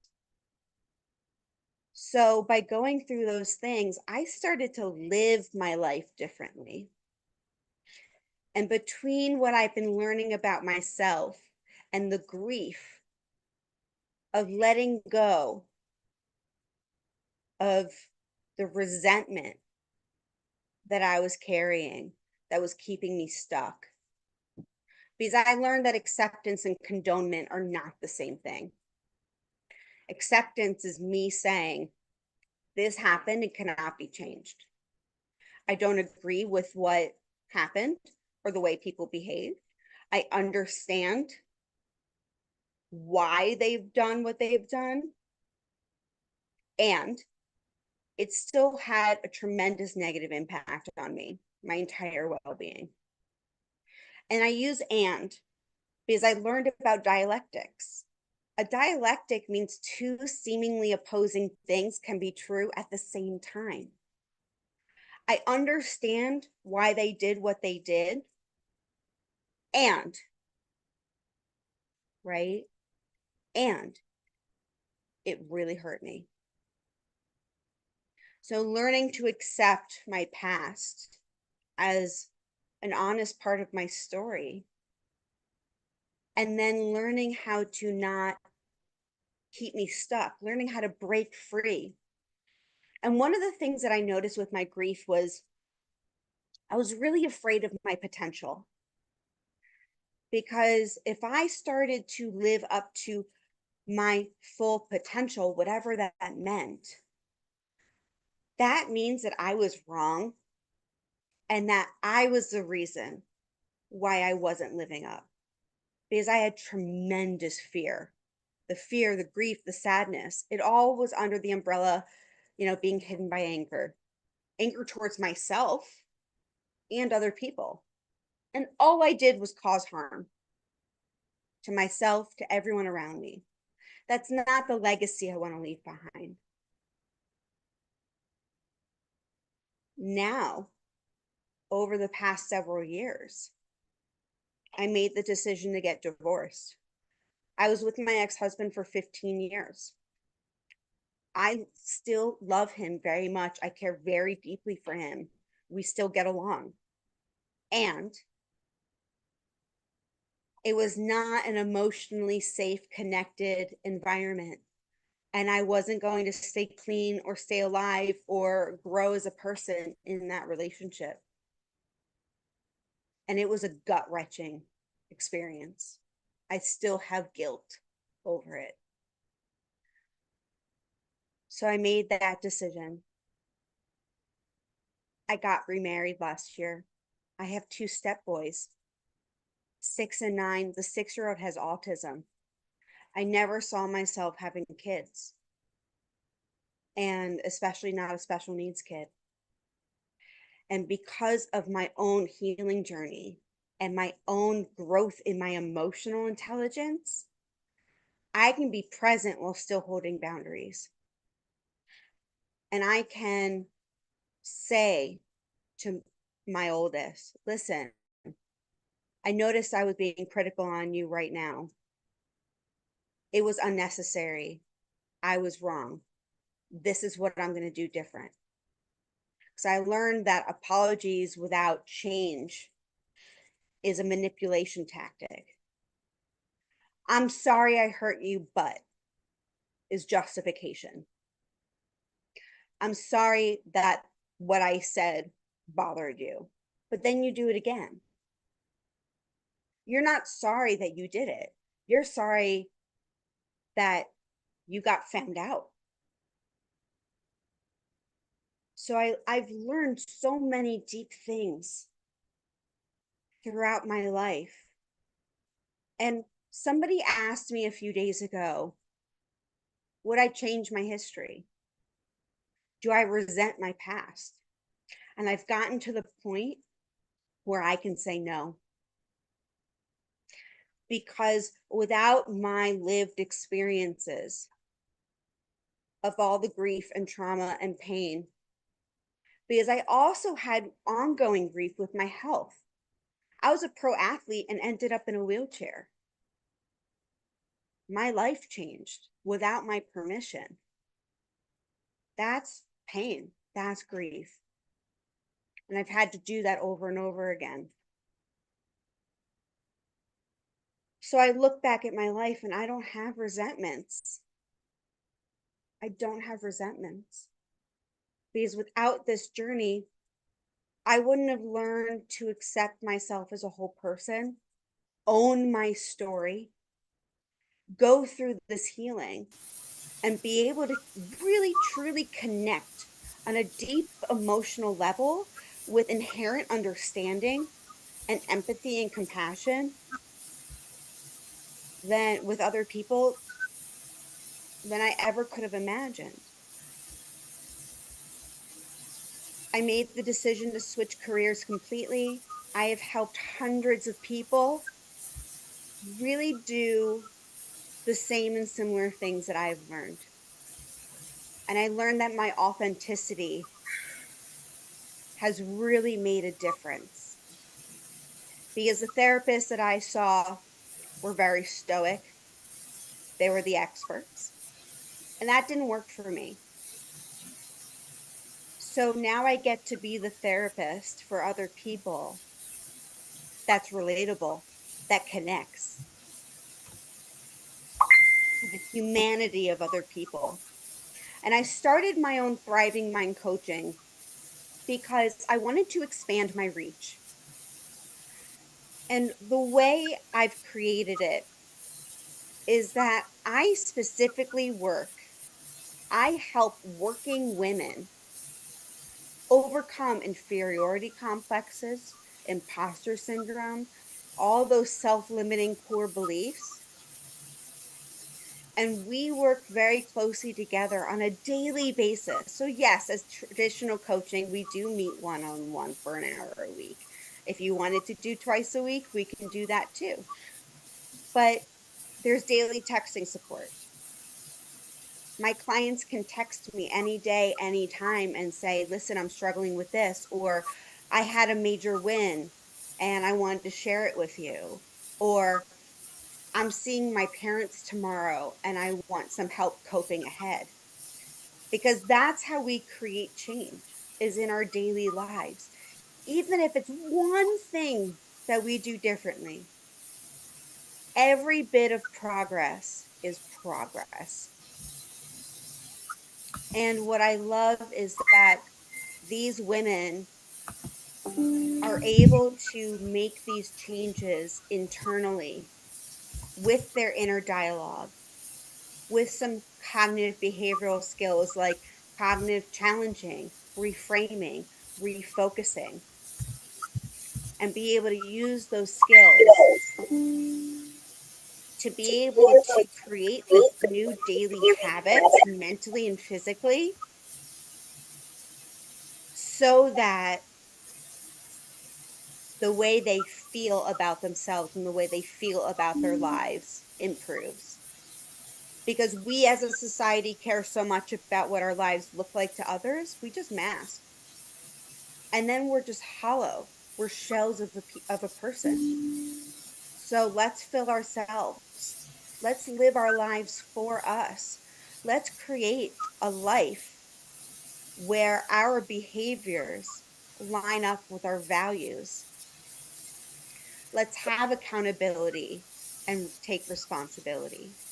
Let's have a network of just a few people that know everything about us and love us unconditionally.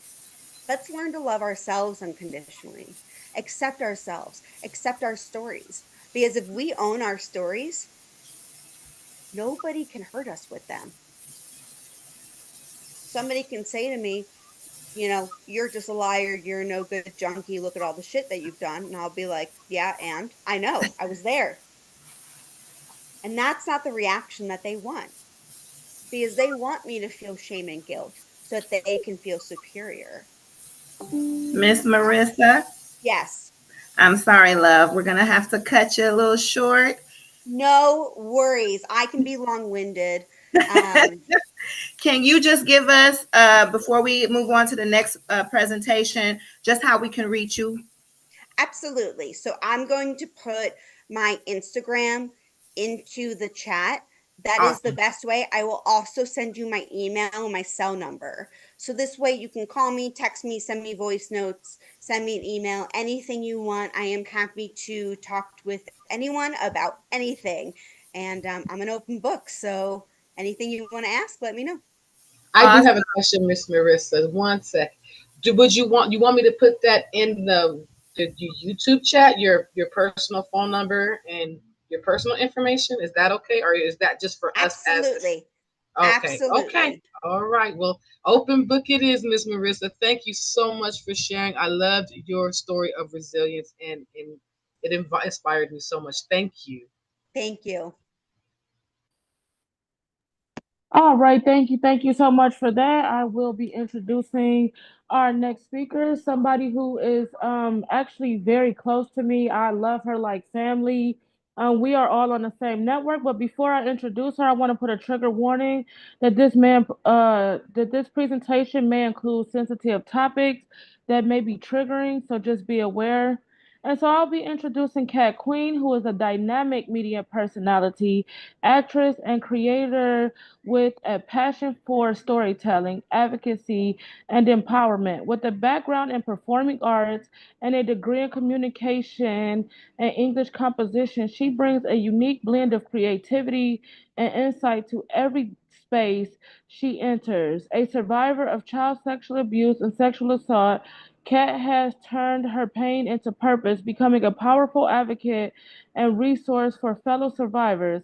As a mother of a disabled, autistic, nonverbal child, she has also dedicated herself to supporting families in need. Previously working as a social worker and peer support specialist, Kat is best known for her work with UG Digital as the host of Transcending the Culture and Kat's Got Your Tongue, where her vibrant personality and sharp journalistic style has earned her recognition in the media world.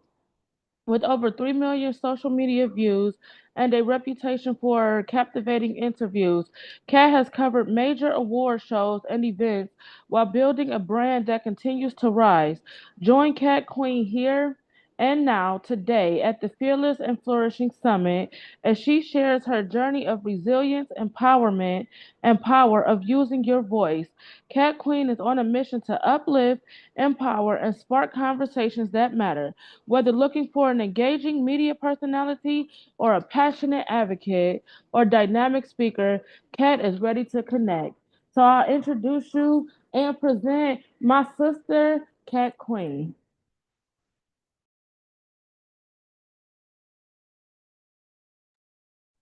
Hello, everybody. Thank you so much to Lady Poet for that wonderful intro. That was amazing. I want to give a shout out to PJ for having me and inviting me to this event. And also shout out to my UG Digital family, Cassandra, K-Love, Amanda, aka Lady Poet. We are just women supporting women. We are really doing it. I just love being a part of this. They always make sure that they pass along anything to me, and I just appreciate the love so much. I want to say to everyone also, happy International Women's Day. I know it was yesterday, but we are still observing and celebrating. And happy Women's History Week. I'm sorry, Women's History Month. I have been listening to all type of women empowerment music, just really feeling myself and loving this femininity and my power. I've been listening. I'm every woman. It's all in me. I just been really feeling and really becoming fearless and also flourishing. And that's why we're all here today. I'm going to share my story of resilience and being a powerful advocate for not only your children, but yourself. So I'm going to get into a little bit of background. I ended up having my daughter at 17 years old, about a month after graduating high school. I was with my high school sweetheart for a few years before we welcomed her. So my daughter was very welcomed, loved, expected. I am the youngest of four girls, so I was always the babysitter. I raised my nieces and nephews. So for me, I'm like, I know exactly what I'm doing. Even though at a young age, I was excited to be a mother. I thought I knew everything that there was to come, and I was definitely wrong. Any mother can definitely tell you there's no handbook, there's no guide. You are just literally flying by the seat of your pants when it comes to raising kids. All you can do is your best. And that is what I've done. Even at my lowest points, I had to say, this is what I can give. This is what I can do. And so, I quickly took to motherhood, loved my daughter, and just, she was just the most important thing to me. But around 1 year old, I started to notice, she started to, withdraw a little bit. And as she began those toddler years, some of those milestones she hit started to hit a little bit late. And then her personality and her, eye contact and things, she actually began to have a regression. So it was kind of hurtful because I'm like, last week she was looking at me in the eye. She was saying, mommy, and she was saying these things. And now something is happening. I don't know what to do. I don't know who to reach out to. And so I did a lot what a lot of parents do, and you kind of get to where you're in a denial. You say, you say, oh, nothing's wrong with my kid, or this was normal. She's just shy. And I think especially a lot in our community, the Black community, I do feel that there is a stigma. And I mean anywhere in the world is, you don't want anything to be wrong with your child. You don't want your child to be labeled as something. As a parent, that's your worst fear. You never want your child to go through anything that brings hardship. I want my daughter to just have the smoothest life, something that I didn't have. I want to give my child what I didn't have. It was very hurtful to even think there is something wrong. And then I even had people tell me, my sister had a background in early childhood education. She's like, I'm starting to see her, have these issues. Have you thought about, getting her tested? And I got so angry.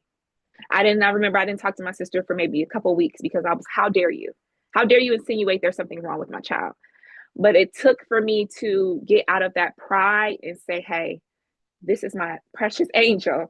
I'm going to do anything possible to help her, to guide her through this, because this is what I can do. So eventually I got involved with different systems, and because of her young age, it still was kind of a, let's get some diagnosis, let's work on some things, and then we'll kind of give you a definitive answer. So I was recommended to one of the best doctors in the Akron area. This is a doctor that won Doctor of the Year multiple times, had all these accolades, and was just, oh, he's the best doctor. He'll let you know what's going on. We're going to get her diagnosed to see if this is autism or what it is, because her markers were very close to typical children. So I remember going to this meeting, and after my daughter, she was kind of playing in the play area, and the doctor came in after, having all these results and tests. And I remember sitting down, and he stood over me. And he said, how could you not know something was wrong with her? What is wrong with you? She doesn't do this. She's not looking at me. She's not doing imagination play. He just shouted these things at me. And I just kind of sunk in my chair. And it was so hurtful. And he just was very, very cold with his delivery. And he didn't give me any resources. He gave me a pamphlet that's explained what autism is. And this was I think I was 19 years old. So I knew of autism, but I really didn't have much information at 19. So a pamphlet is not going to do it. That's not going to be enough. And so he told me, as I look over at this beautiful child that I think is perfect, he told me, well, if you need to cry, you can cry in this room, but you need to leave in about 5 minutes. I have another family coming in. And I was so close to losing it, but I said, I don't want to do this in front of my child. She thinks she's, at a play area, she's having the time of her life. She's playing with toys and books and things, not knowing that she just got a diagnosis that will alter her whole life. So I just gathered my daughter, and I ran out, and I started driving home. And I remember putting on my windshield wipers because I thought it was raining, but in reality, I was crying. Those were tears.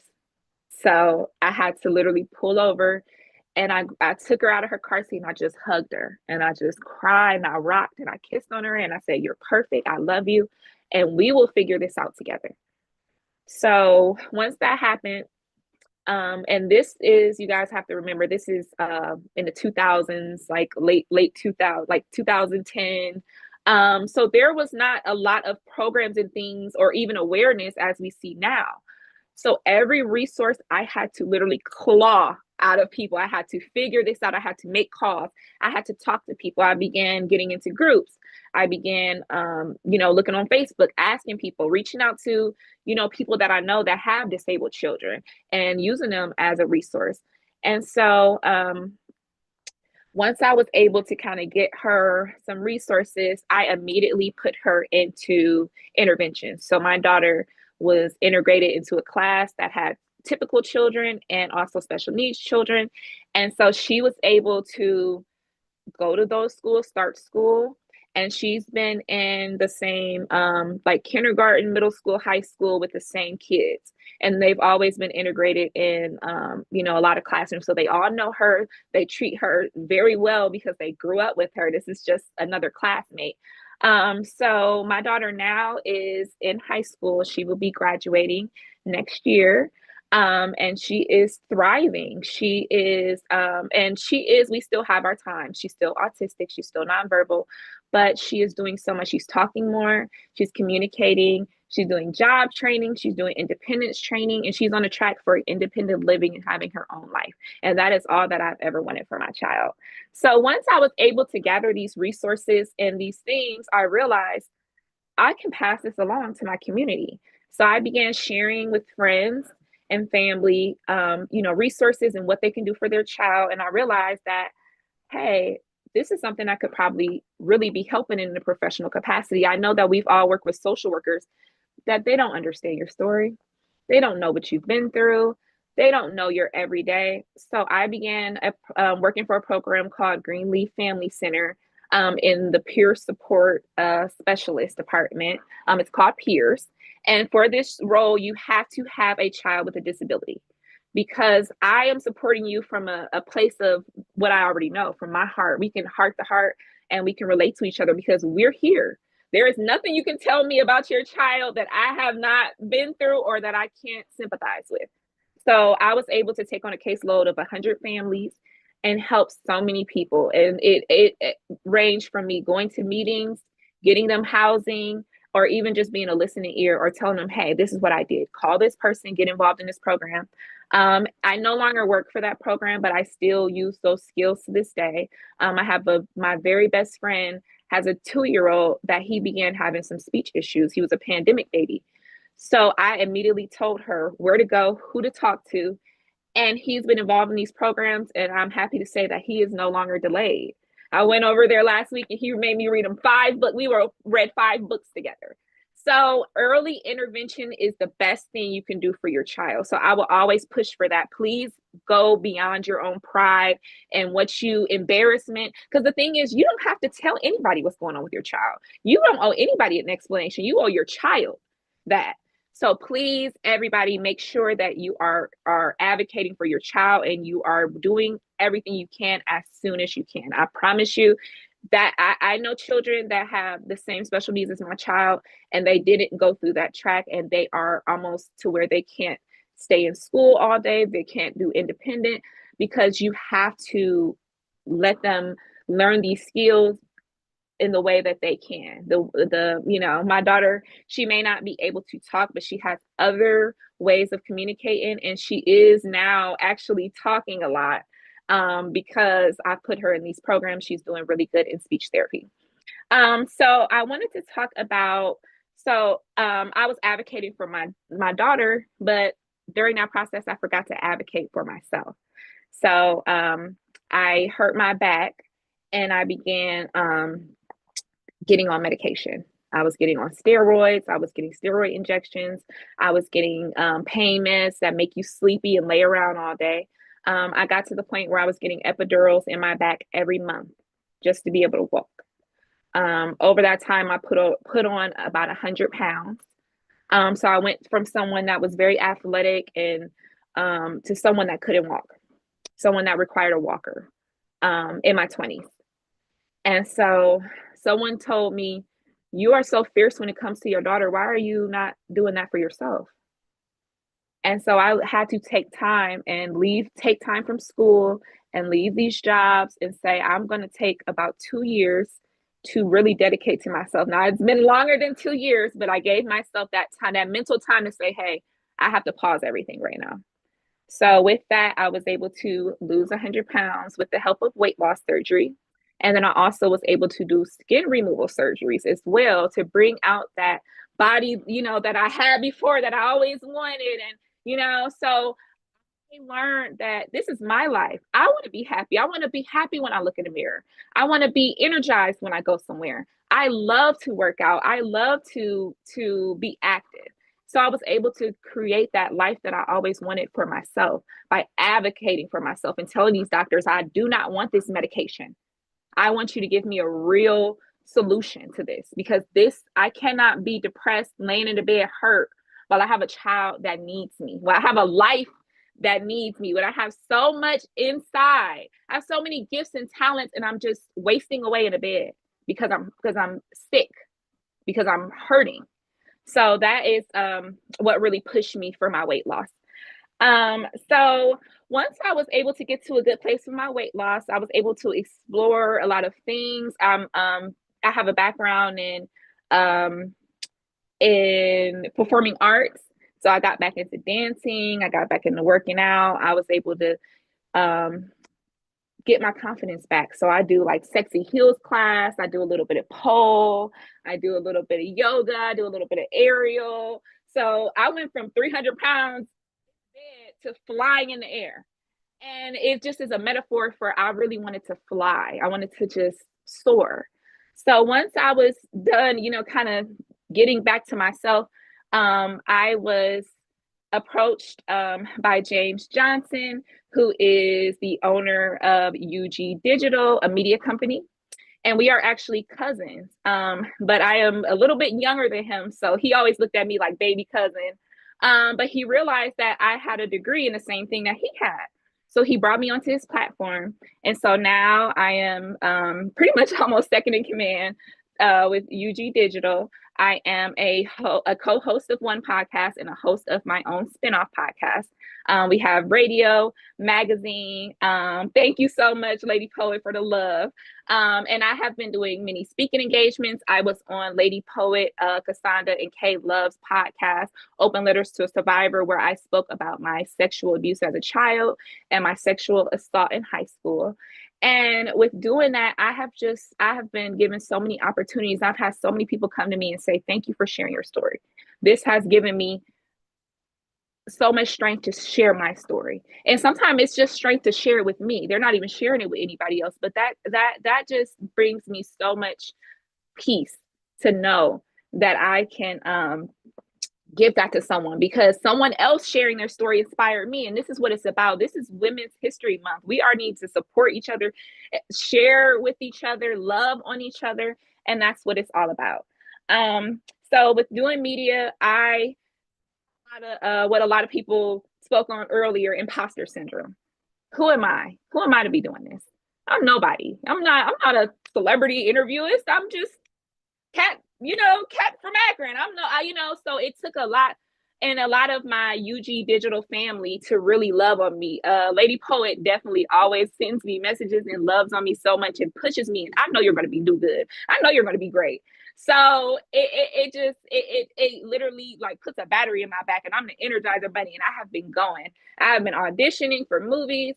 I have done modeling. I am an actual model that got booked from a photographer. I never thought I would be that at 300 pounds. I never thought that would be my reality. So one of my first big media events, me and James Johnson went down to the Women's Expo in Atlanta. And we were supposed to be given media access, but something happened and we only had regular passes. I was very, very distraught. And I'm just like, oh, we drove all this way. But something clicked in my mind. I said, you know what? I'm going to walk in there like I have access to anything. There's nothing. What are they going to do? Tell me no? It's already a no. It's already no access. So, what could be worse? I'm going to walk in there and I'm just going to have this attitude that I'm meant to be here and that I am who I say I that's one thing I tell myself. I am who I say I am.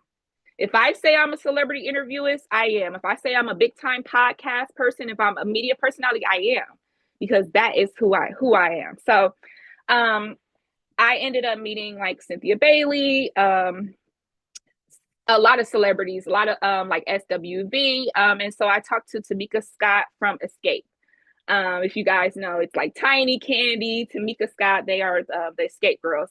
And so they had an open Q&A. So I went to the Q&A and I asked all my questions that, like, I was just a reporter. Anybody could have asked questions, but I made sure, hey, I'm going to come at this at a journalistic approach. So I asked her questions and she said, hey, you're from Ohio? Well, I'm going to be doing a show next month. I want to gift you tickets. And so I was just so happy, like, oh, I'm gonna get some tickets to this game. I'm just happy to be here. And so I didn't get to connect with her at the event. So I'm like, oh, I really want my tickets. I'm not gonna let this stop me. So I was messaging her on Instagram and commenting, Tamika, don't forget about me, girl. And eventually she got back to me. She got us the tickets. So me and James drove down to Columbus. And when I got there, they were like, oh, level 1. So we're like, oh, we're probably upstairs, on the balcony or something. And they're like, no, you guys are on the floor. I'm like, oh, okay. So as I get the tickets, they just keep saying, no, keep going. Go to the front. I'm like, the front, the front, the front, you sure? I'm looking at the ticket. We flipping them back, making sure we're looking at it right. She gifted us with center front row tickets to an amazing show. And I could just almost cry because I just felt like, wow, like I made it. I'm living my dream. Who would have thought? Who would have thought this girl that I did journalism and media in high school? I was part of programs through Kent State, but who would have thought that it would be my reality? It would be real. I was like pinching myself. I was like, James, what is going on? And so I was in the front row. I was dancing. I was like, 112, poison. Yeah, can't trust a big button to smile. I was having so much fun. And I just allowed myself to really soak it in and say, wow, I did this. So I'm going to wrap it up and just say, you make your own reality. You are who you say you are. I wake up every day and I stop saying, oh, I'm broke. Oh, I'm tired. Oh, I looking at myself, I done gained some weight. I took some, the holidays is over, but the holiday weight is here. But looking and saying, I feel so fat today. I feel so ugly. I'm stopping that negative talk. No, I'm beautiful. I am loved. I am worthy. Like everyone's saying, worthy of love. I felt like I wasn't even worthy of these opportunities. Self-love. I didn't even think I was worthy of God's love. That's how down I was on myself. Once I opened up to loving my child, loving myself, and realizing, wow, I deserve this. God has given me this. So how could he not love me? If he brought me through all this, how am I not loved? If there's not one person on this world that loves me, I can tell, I can see it, I can feel it. So I just want you guys to know we are so beautiful, we are so strong, we are so talented. Never let anybody get you down. None of these relationships, none of the naysayers. Keep going, keep building, keep grinding. These things will happen for you and you will always be blessed. I promise you. So thank you guys so much for having me. You guys can follow me on all social media platforms at Kat Queen. That is KATKWUEEN. And then if you guys ever need me, you can email me at catqueen@gmail.com.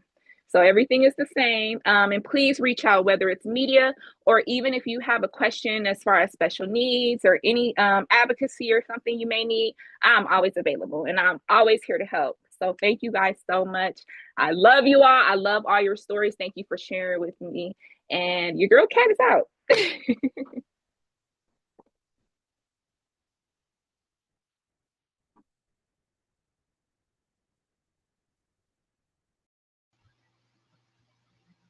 Okay, thank you so much, Kat, for that. She doesn't know. Obviously, in her comments when I co-host for Open Letters to a Survivor, she's a really big supporter of so much. And I appreciate her for being able to come and share her beautiful story. She's gone through so much, including having to learn how to put herself first, which is something I struggle with. So that resonated with me deep. I want you on my podcast, Kat. So I'm gonna be reaching out to you, ma'am. Just letting you know. Absolutely. We'll do it for sure. Thank you. So Miss Cassandra, are you ready to introduce our next guest? Absolutely. Let's get it going. Oh, Thank you again, let's get it Queen, for your story and for that empowering word for sure. So we are going to keep the train moving. Before we get started, I just want to present a trigger warning, as this presentation may include sensitive topics that may be triggering. And so, as PJ stated at the beginning of our program, please take the time to take a moment to care for yourself if you feel that is necessary. All right, we are going to keep moving. And so up next is Natalie Solomon.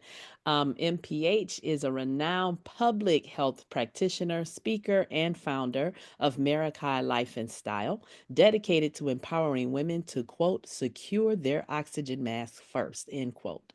With over 20 years, don't ask me where that came from, with over 20 years of expertise in women's health, cultural humility, and public health program development. Natalie has been recognized in Marquee Who's Who in Professional Women 2021 and Marquee's Who's Who in America 2024. A survivor of brain surgery and stage 4 endometriosis, along with numerous other health challenges, Natalie brings a deeply personal and transformative perspective to her work. Her signature coaching philosophy equips women with practical tools, resilient strategies, and intentional living practices to prioritize their wellness and thrive authentically. Blending data driven insights with heartfelt empathy, Natalie's mission is to help, to help women transform pain into power, resilience into strength, and intention into meaningful action.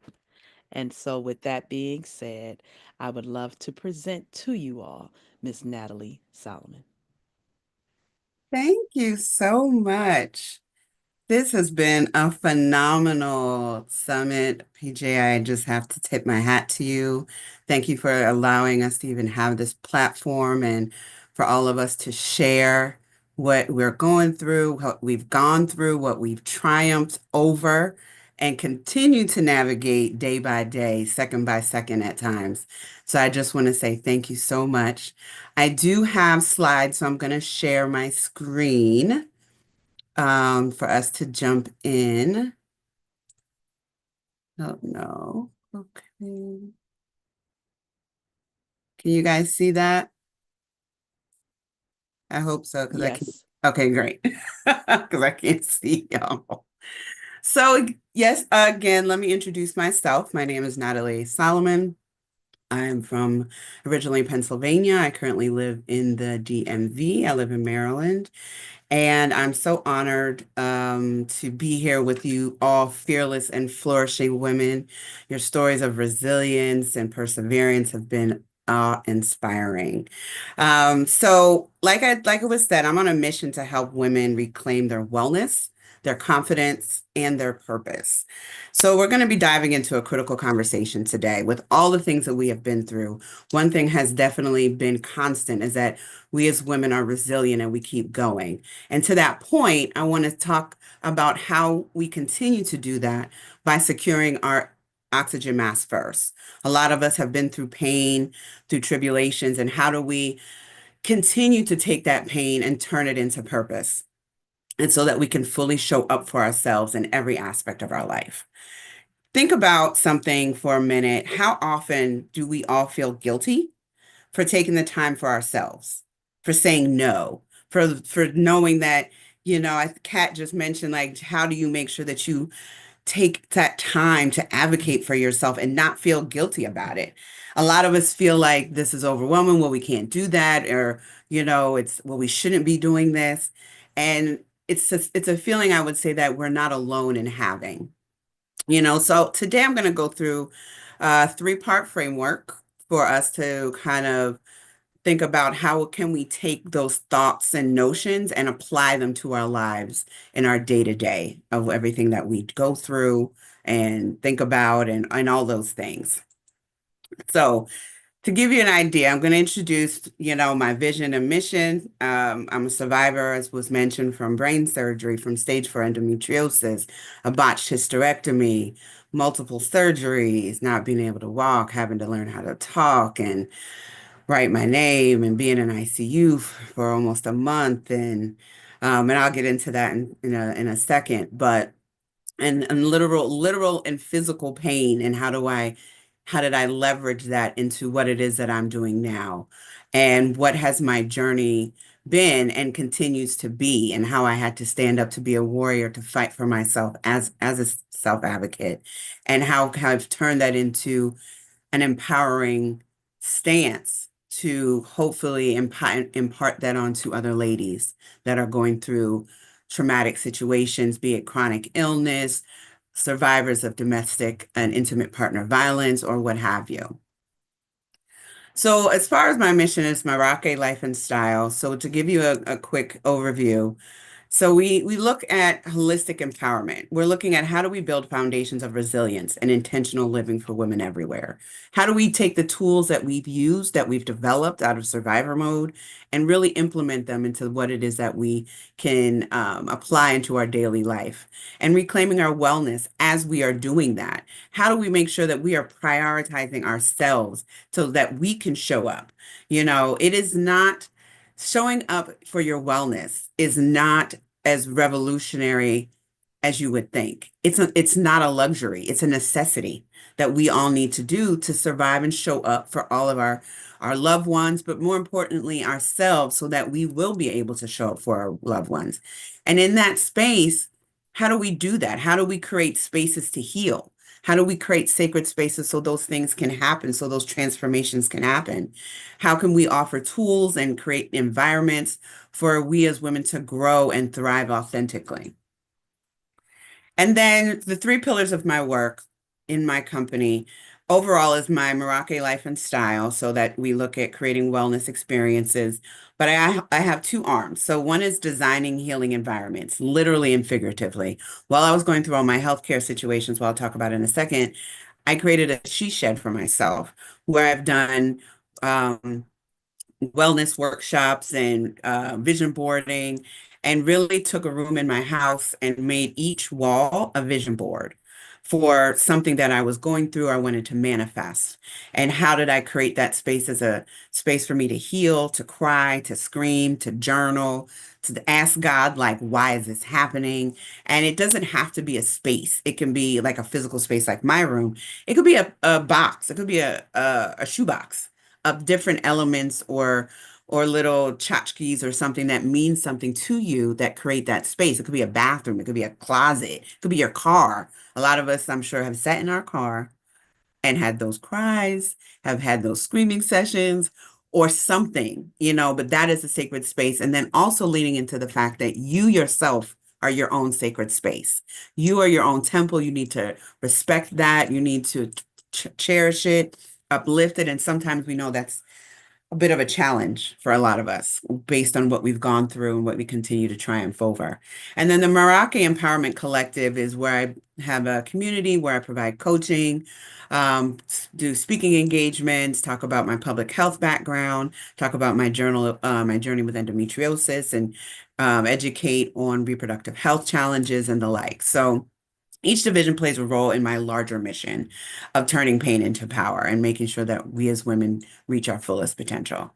So to dive into my health journey, my early symptoms. So I was diagnosed, I think I had my first cycle when I was 10, and it was excruciating and painful. And, everyone was like, oh, it's just cramps, it's go get your water bottle or what have you. And when it started making me throw up and I'd be out of weight, my dad would have to come and pick me up, and I couldn't walk. I would just lay on the floor, and then I'd be out of class for a week or so. And it was every month. That's not normal. If anyone isn't going through that, that is not normal. Painful periods are not normal. And that's something that needs to be looked at. And as time went on, when I was 19, I had a cyst rupture while I was in college, and I didn't know what that was. I thought I was dying. At the time, I was in my dorm, and one of my cysts ruptured, and my boyfriend at the time, I fell out. I was screaming. He called one of his fraternity brothers, and they literally had to carry me into the emergency room. The doctors didn't know what was wrong with me. They thought it was my appendix. And when you have appendicitis, they can't give you any meds because it's lethal, and can kill you. So literally, I was just on the gurney for hours in excruciating pain while they figured out what was wrong with me. And then you fold into that being a woman of color and being in the healthcare system in which we live, we are often not heard, nor are we seen, or we are assumed to have some preconceived or some premeditated, what do you call it? Uh, Goal to get into the emergency room to get meds, unfortunately, or were misdiagnosed with being seen as promiscuous or having pelvic inflammatory disease and all the things, except for I'm a woman in pain and I need help. That's usually the last, a lot of times, not usually, a lot of times it's one of the last things. So at that point, they told me that we think it's endometriosis, but we're not sure. I had an ultrasound. Um, and once they found out, I had about 7 cysts on one side of my ovaries and about 10 on the other. And 3 of those cysts had ruptured. So, for those that don't know, endometriosis is a reproductive autoimmune disease where when your cycle comes and your body sheds your lining, usually the blood leaves your body through the natural way. But in endometriosis, for some reason, those particular cells find their way throughout your body. Wherever blood flows, you can have it attached to you. And it forms little endometriomas, which are little blood cysts, blood-filled cysts. And they can attach to your lungs. So you have thoracic endometriosis. They can attach to your brain. They can attach to your bowel. Pretty much anywhere it flows. So they found out that everything was attached. So I've had 5 surgeries. It keeps coming back. There's no cure. They don't know what causes it. And it ended up fusing together my bowels, my fallopian tubes, to my ovaries, to my bowels, to my bladder. I went in and had surgery, and they went in and they took it out again, and it came back. I went on different medication that put me in menopause, which was horrible. Oh my God, it was horrible. I had to leave school. Um, and that was just the beginning of things to come. I ended up having to see over 20 uh, OBGYNs over the course of my life, which was not great. Like I said, I've had several different surgeries. And then one of the things that was probably one of the more devastating things to me was that um, 1 in 10 women have endometriosis. It takes about 7 to 10 years to get diagnosed, and it is one of the top reasons why women are infertile. So after my multiple surgeries, one of my surgeries, they found out I had fibroids, and we know fibroids are a big issue in the Black community. Um, they told me at the time there were only little tiny ones, and I didn't have to worry about it. But in 2016, I started having sinus issues more than I did when I was little, and allergies. I ended up having 3 sinus surgeries in a year and a half. But in that year and a half, I was on steroids. And like Kat had mentioned, when you're on steroids, that is no fun. It puts everything on you, all the things. And you just kind of go through what you go through. Um, and you have to push through what it is that you're doing. And needless to say, unfortunately, um, it led to other things and a hysterectomy. And during the hysterectomy afterward, I found out I had a brain tumor. And I don't know if all those things were um, the impetus for all the other things. I'm still finding that out. But then you find these things out, and the things pile on top of one another, and you're figuring out, how do you sustain? How do you continue? And where do you find that resilience, to continue to do what you do? So you look at facing these challenges. How do you become your own advocate? What are the critical decisions that you need to make? You're shaken to your core, and you figure out, how do you continue to move forward? How do you research what it is you need to do to be your self-advocate for where you need to move forward to take care of yourself? And you have to make that decision to put yourself first. The method that I have developed, the oxygen mask method, is considering: breathe, prioritize yourself without guilt, balance, create sacred spaces for you to heal, and bloom with intention, live with intention with the tools that you've developed while you're going through what you're going through. Prioritizing yourself. Give yourself permission. Self-care isn't selfish. Make sure you block out time for yourself, and you take the time to give the same commitment to yourself that you may give to others. Commit to one small self-care action daily. 5 minutes can change something. Just giving yourself time to breathe. Balance, making sure you're creating emotional boundaries as well as sacred space boundaries. Practice saying no. Figure out what drains you. Identify those relationships and obligations that deplete your energy. Create those sacred spaces, like I said, emotional and physical. And no is a complete sentence. So understand that if you say no, just let it be no.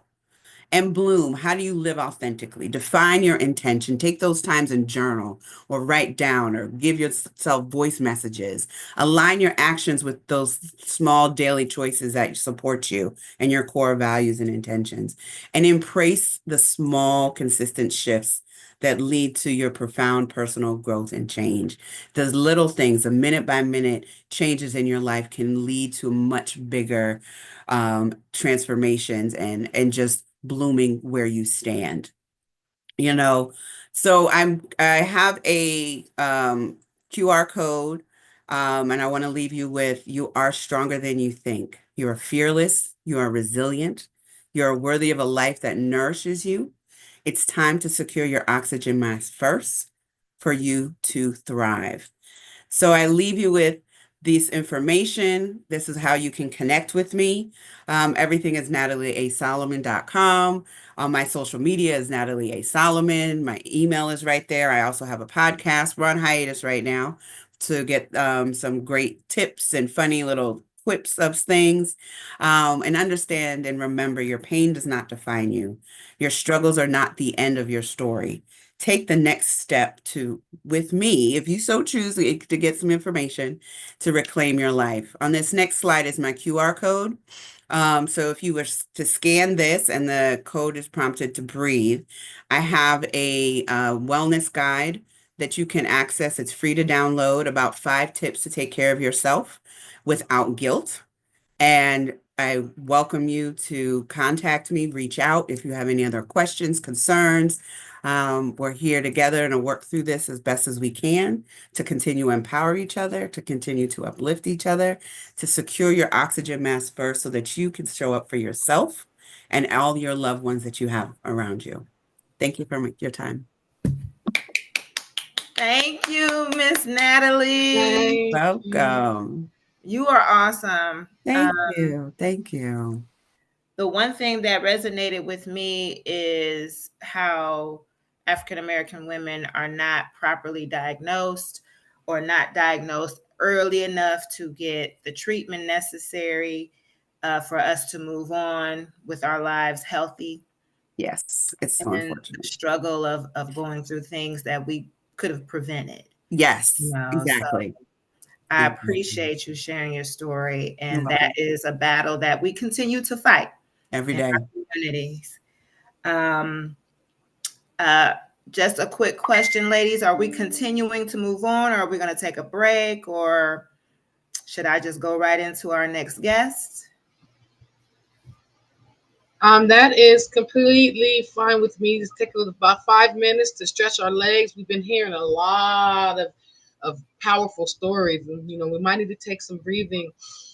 We might need to breathe a little bit. So, if you want everybody, we can take a little 5 minute break before we have my mentor. We got to be prepared for this woman, you guys, because I know she about to blow it up, lady. You next. So, let's go ahead and take a little 5 minute breather and prepare yourself mentally, emotionally, and spiritually for these knowledge, the knowledge that you're about to receive, and kind of soak in the knowledge that you just had to take in. So let's give us about 5 minutes, you guys. Get up, stretch your legs and back. I'm telling you right now, my butt hurt, my booty hurt. I've been sitting here all this time. So let's stretch our legs and come back in 5 minutes. Thank you so much, Miss Natalie. That was beautiful. I've been excited this whole time to hear your speech, and I appreciate you coming You're out sharing your story. welcome. Thank you so much for the opportunity. You're welcome. Thank you, guys. So 5 minutes, you guys.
Okay, everyone. I'm thanking you. I hope you guys enjoyed your little short break. Just a little short break. Get your legs, get up, move around. I hope you like my music, you guys. I hope you like. If you're searching for a hero, look up. Look at yourself. Look at yourself, because you're the hero. You don't need to look for anybody else. Look at yourself. Um, Miss Kim, are you ready to do the honor of introducing my wonderful, beautiful mentor? Absolutely, tootly. Okay, well, do it right now. I told you this is my mentor. Now we got to do it right. We got to do it right. All right. Okay. Let me get back to her info. All right. So coming before us, we have Miss Lady V. Miss Lady V is a powerhouse of resilience, faith, and empowerment, committed to breaking cycles of silence and abuse while uplifting those who have endured adversity. As an author, spiritual and couples life coach, author consultant, radio host, lupus advocate, and evangelist, she uses her voice and platforms to inspire transformation, promote healing, and empower individuals to step into their true potential. A survivor herself, Lady V intimately understands the pain and the power of overcoming. Her journey has shaped her mission to shatter the chains of abuse and silence that have kept so many from embracing their worth. She is a fierce advocate for those who have been overlooked and unheard, ensuring that their voices are no longer ignored. Whether through her books, her coaching sessions, radio platform, or community work, she provides a space for healing, self-discovery, and growth.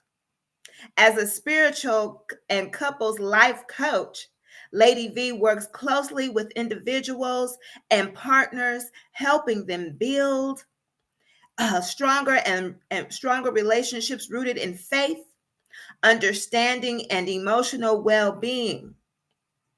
She believes that true love, whether for oneself or in partnership, begins with healing past wounds and fostering deeper connections. Her compassionate yet firm approach guides people toward breakthroughs in both their personal and spiritual lives. Her work as an author consultant allows her to help aspiring writers bring their stories to life. She believes that storytelling is a powerful tool for healing and uses her expertise to assist others in finding their voices and sharing their truths with the world. She is passionate about helping others turn their pain into purpose through the written word. In addition to her advocacy for survivors, Lady V is also a lupus advocate, raising awareness about the realities of living with this disease. She uses her platform to educate, support, and uplift those battling chronic illness, proving that strength is not defined by circumstances, but by the spirit's ability to rise above them. Through every avenue of her work, whether speaking, coaching, writing, or mentoring, Lady V empowers individuals to reclaiming their power, embracing healing, and walking boldly in their truth. She is a beacon of hope for those who have felt unheard, a guide for those seeking restoration, and a force in the fight to create a world where no one has to suffer in silence. Lady V's message is clear. You are more. You are worthy. You are more than your pain. You are worthy of healing. You are destined to rise. So as we rise today, let's listen to Lady V. Come on in, Miss V. Hey, babies. Man, thank you, thank you, thank you. I feel so honored, trust and believe. Happy Women's Day to all my queens, all my warriors, all my survivors, because that's who we are, that's what we do. And man, I just want to say, hey, happy blessings to you. I am your favorite spiritual release coach. That means that today we gonna roar in our greatness because I am the roar master. Okay, I know how to roar and be just beautifully great, and that's what I want you to be today as well. And so it's time to be fearless, and it's time to flourish in your greatness. But how do we do that? I heard so many stories, and so I feel like this is our time to make her story history. It's for us. This is our time. This is our place. This is our moment. But how do we do that when sometimes that word fear gets in the way and stands and actually hold us back from rising to our greatness? Well, let me let me give you a little her story about Lady V. So I am Lady V. I am a lupus advocate. I am a spiritual release coach. I teach individuals how to roar in their greatness, meaning how to release the old narratives, the old baggage, the limited beliefs, how to overcome the obstacles that is standing in your way, and how to awaken the rebel within. I'm gonna teach you that because somebody said the rebel within. Wait a minute, I didn't know I had that. Well, Lady V is here to show you how you got that, baby, and she waiting to come out, but it's really truly up to you. And once you decide that you're ready to do that, now we can just rise to our greatness and be great and really dance in our imperfections. See, I like to be able to coach and give individuals tools and healthy tools to put in your toolbox, okay? And so for me, I have so many, I actually apply the roar method to every aspect of my life. And so I've heard so many stories today, and I'm grateful for the stories. And Natalie, I do want to say yes. A lot of the problems did come from the bleeding and of the endometriosis. I understand because I too have it. That's how I suffered in silence with lupus, and now I'm a lupus advocate because I know that they're gonna kill one of us, and that if they ain't killed many of us, okay. So I understand it. I've actually been, man, I've actually almost lost my life about 4 or 5 times with this lupus in the hospital because they don't know what they're doing. And instead of them treating me as I have lupus, they were treating me like I was a drug addict because of my color. And they think that people don't know. But nothing on my chart says that I'm a drug addict. And I bruise very easily. So as soon as you give me a shot, I'm already bruised. So when you go to the doctor 100,000 times and you have all these different bruises on you, they automatically think you're a drug addict. So I get it. And so I know how it feels to have to show up and sometimes just show out, and because you're not doing it for just you, you're doing it for every woman that comes through that has these same problems as you, because you know that that's how they're treating them too. And so my problem was I was afraid to share my story. because I am a lupus advocate. But before I was a lupus advocate, I was molested at the age of 8. By the age of 10, I was running away from the monsters that was in my home. And by the age of 15, I was a madam. And by the age of 21, I was a high-priced cowgirl. I was afraid what somebody was going to think about my story because I come from an era, what happens in this house stays in this house. Well, that was my story though. And they didn't want me to share. They wanted to keep sweeping it under the rug because that's what we do as individuals, especially in our culture. We sweep things under the rug because we think that is easier to sweep it under the rug instead of just facing it head on. Well, I didn't realize that my story was going to be so powerful and impactful because I was being silenced. And I've been silenced all my life, but I'm a real lioness, which means that I just been roaring and roaring and roaring and roaring and roaring some more, but I wasn't doing it really in the proper way. And that's because I was hurt. I was angry. I was frustrated. Nobody was listening. You keep telling people stuff and they just, oh girl, no, that didn't happen. Oh, if it did, it was probably something you did or something you wore or something. We've all heard these things when we live in a traumatic situation. Well, for me, I was afraid to tell my story. And once I started to heal,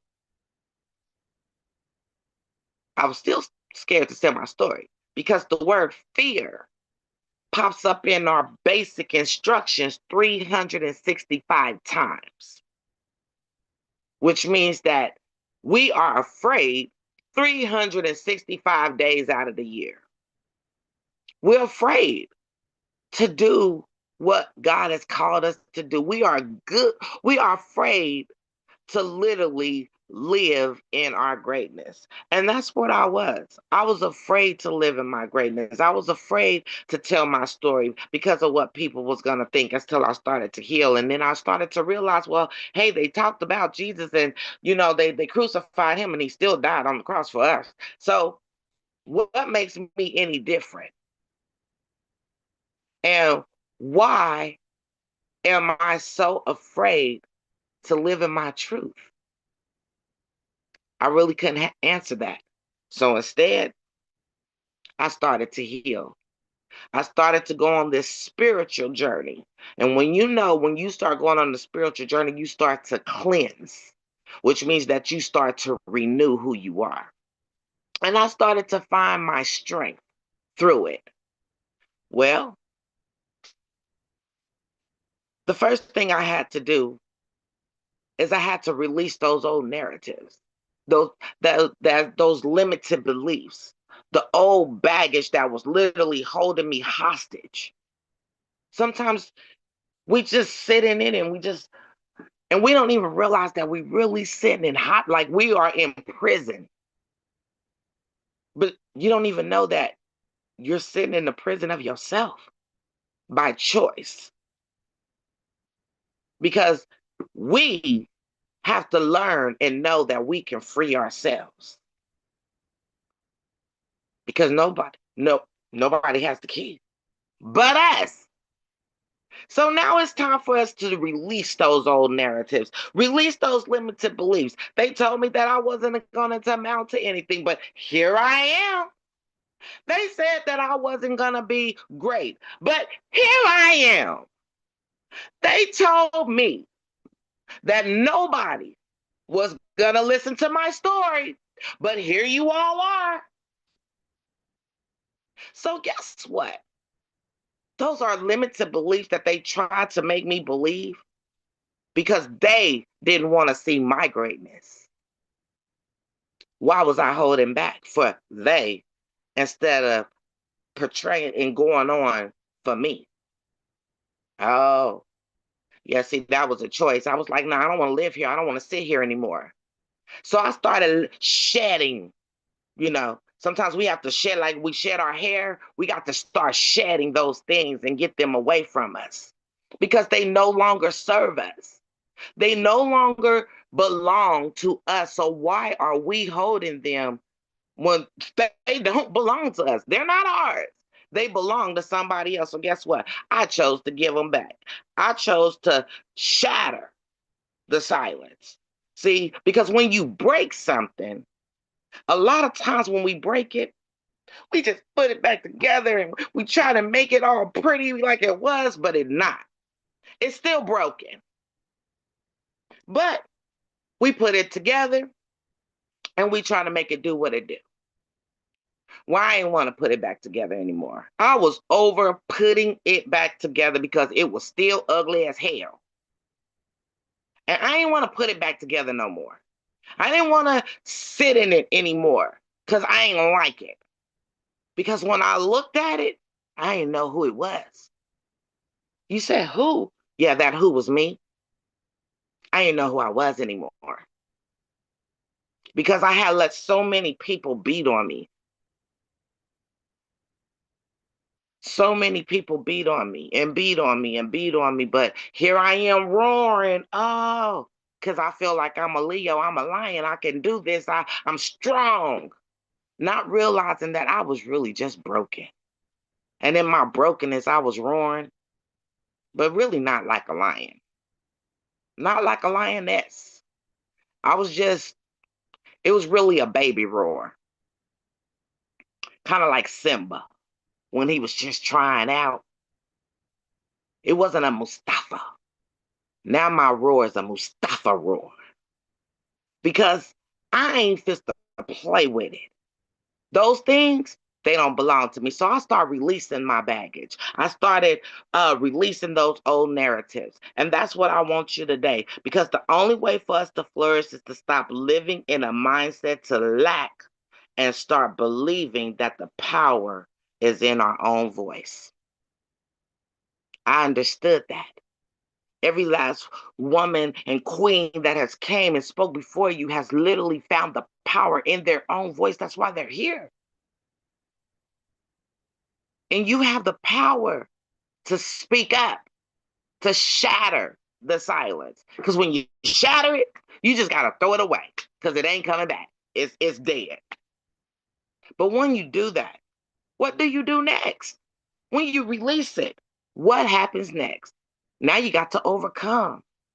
You got to overcome the obstacles that's standing in your way because a lot of times we think that life ain't going to be life and life is still lifing. And there's going to be some things that's going to pop up. There's going to be some things that's going to come up even from your past that will trigger you. But you have to learn how to overcome those obstacles. Why? Because they no longer belong to you. They're not yours. Throw them away. Just throw them in the trash. Boop. There he is. They don't belong to you.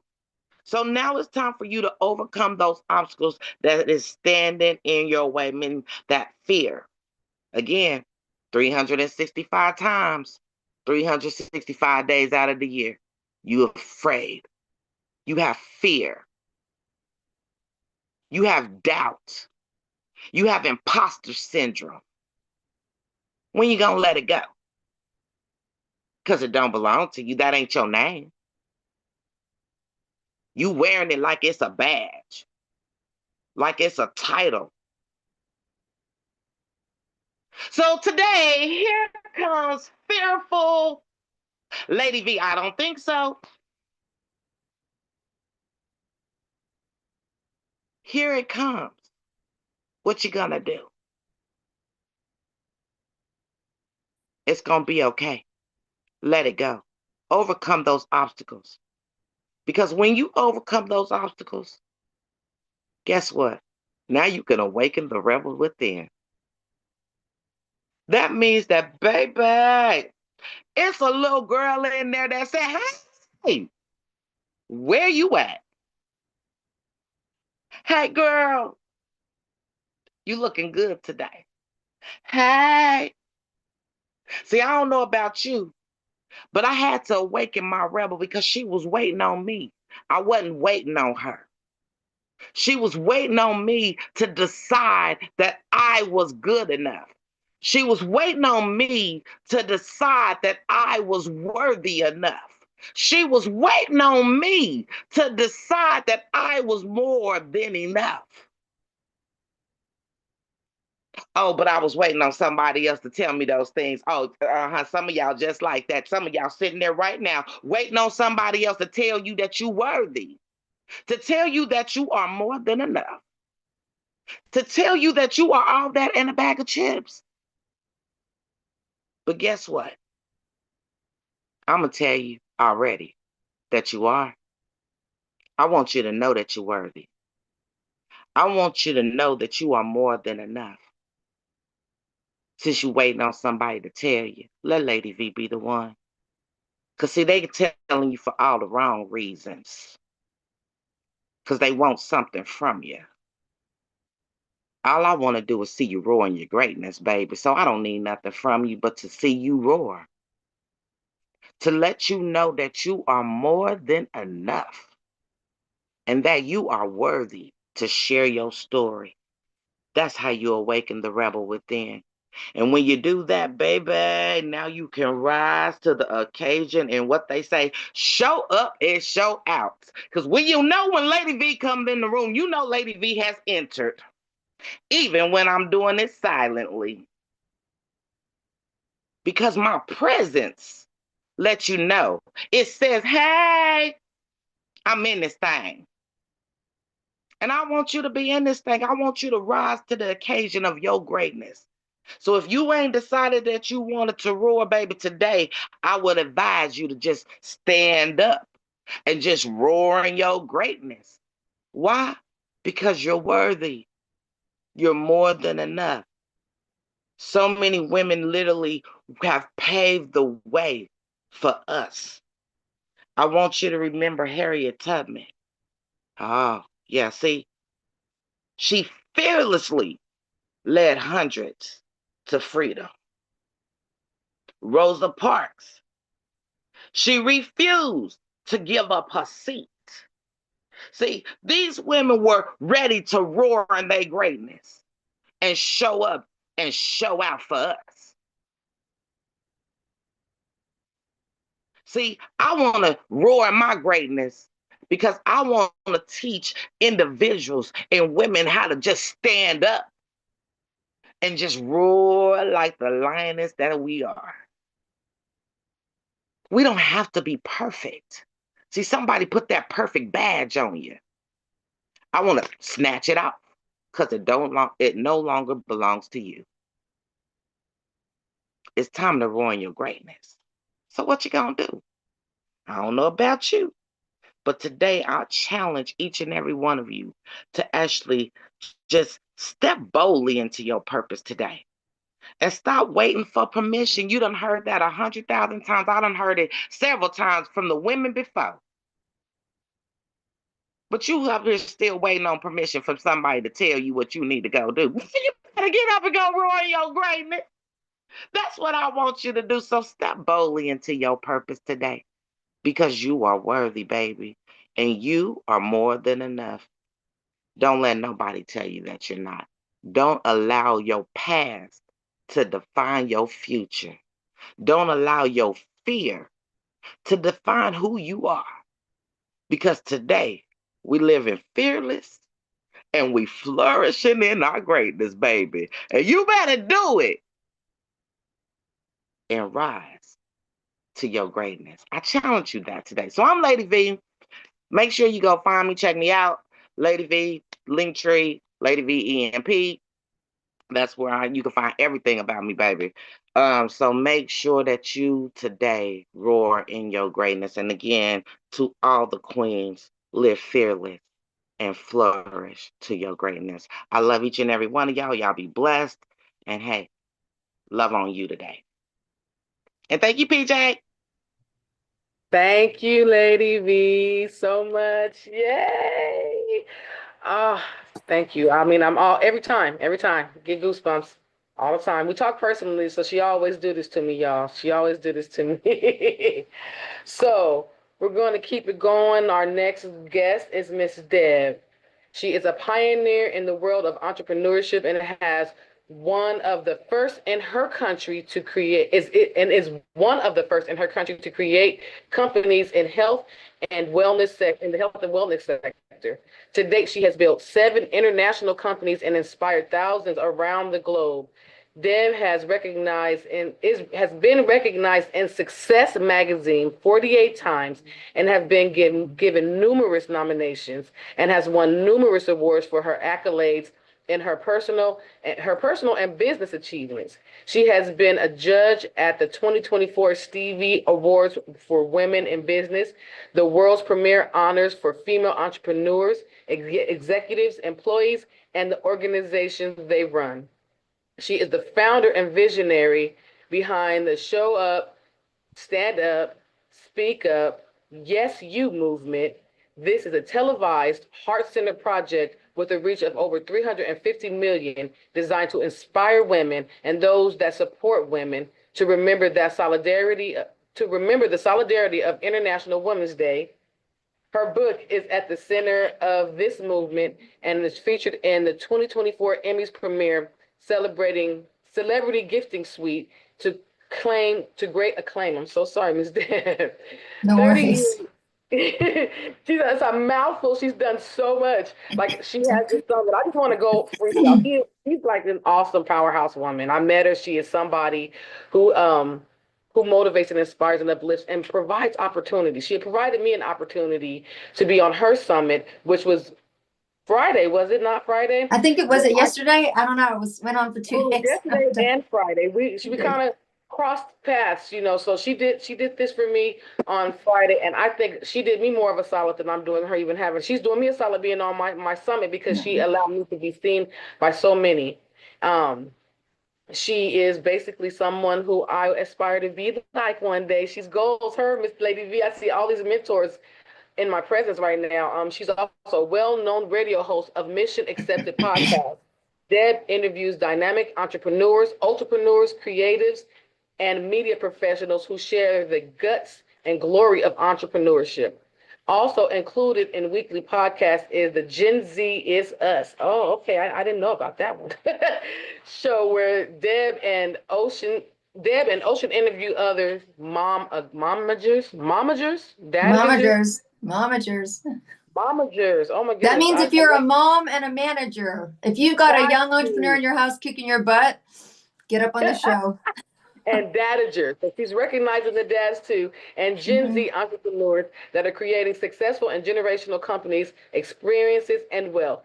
Deb is the founder of Mission It's Accepted Media, where she creates anthologies, books about people in business. She also is the creator of the ever popular Top Performer Day Planner and Tracker. So without further ado, I'm going to give you the floor, Ms. Deb, and go ahead, do your thing, motivate us. That's what you're good at. I know it. Well, thank you. Thank you so much. It's so interesting. I've been hearing about imposter syndrome, and thank you so much. I've been listening because, of course, I'm in a different time zone. I'm in Canada. I'm coming to you from Canada, and I'm PST, so I'm always the time zone that gets up the latest. And even if that's 8 in the morning, and everyone's always like, woo, right? So I'm coming in on the back end, but what I heard today was super inspiring and motivating, and I appreciate everything that I heard. And if my voice is a little funky, we just did a 2-day summit for International Women's Day, because that's kind of what we do. Kind of every day we talk about International Women's Day, and so my voice is a little brass because we had about 40 speakers on, and it was super fun and super cool. And I know we made movement just like today. I'm really touched and inspired by the stories that I heard, because, people hear, 48 times in Success magazine and lots of awards and lots of things. And when I think back and I think because I'm in it, about when I went back to why I decided to build business. What was it about that? And I'm just starting to go back full circle. I've been an entrepreneur for, I say 33 years. I've been saying 33 years for a while, and I don't plan on changing it, because then people start to do some funky math, and I'm not interested in that. But when I go back and I used to talk a lot about some of my pain, but I have 2 children. My daughter's 32 and my son Ocean is 21. And there was a time when they were at the age where I stopped telling the story because some of my life is public and it just wasn't the right thing to do. Like for me, it just wasn't the right thing to do. I wanted to be able to tell them those stories myself. And so last year, myself and my son were in a book together, and it was about resilience. And the book he didn't know that I wrote about resilience the year before with a friend of mine was about domestic violence.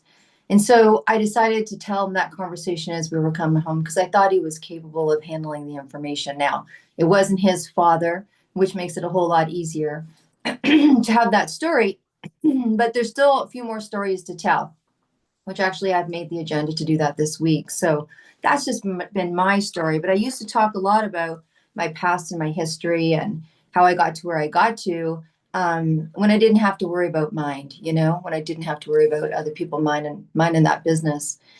So I think about, I was telling yesterday, my conversation or my presentation yesterday was about the stretch to significance.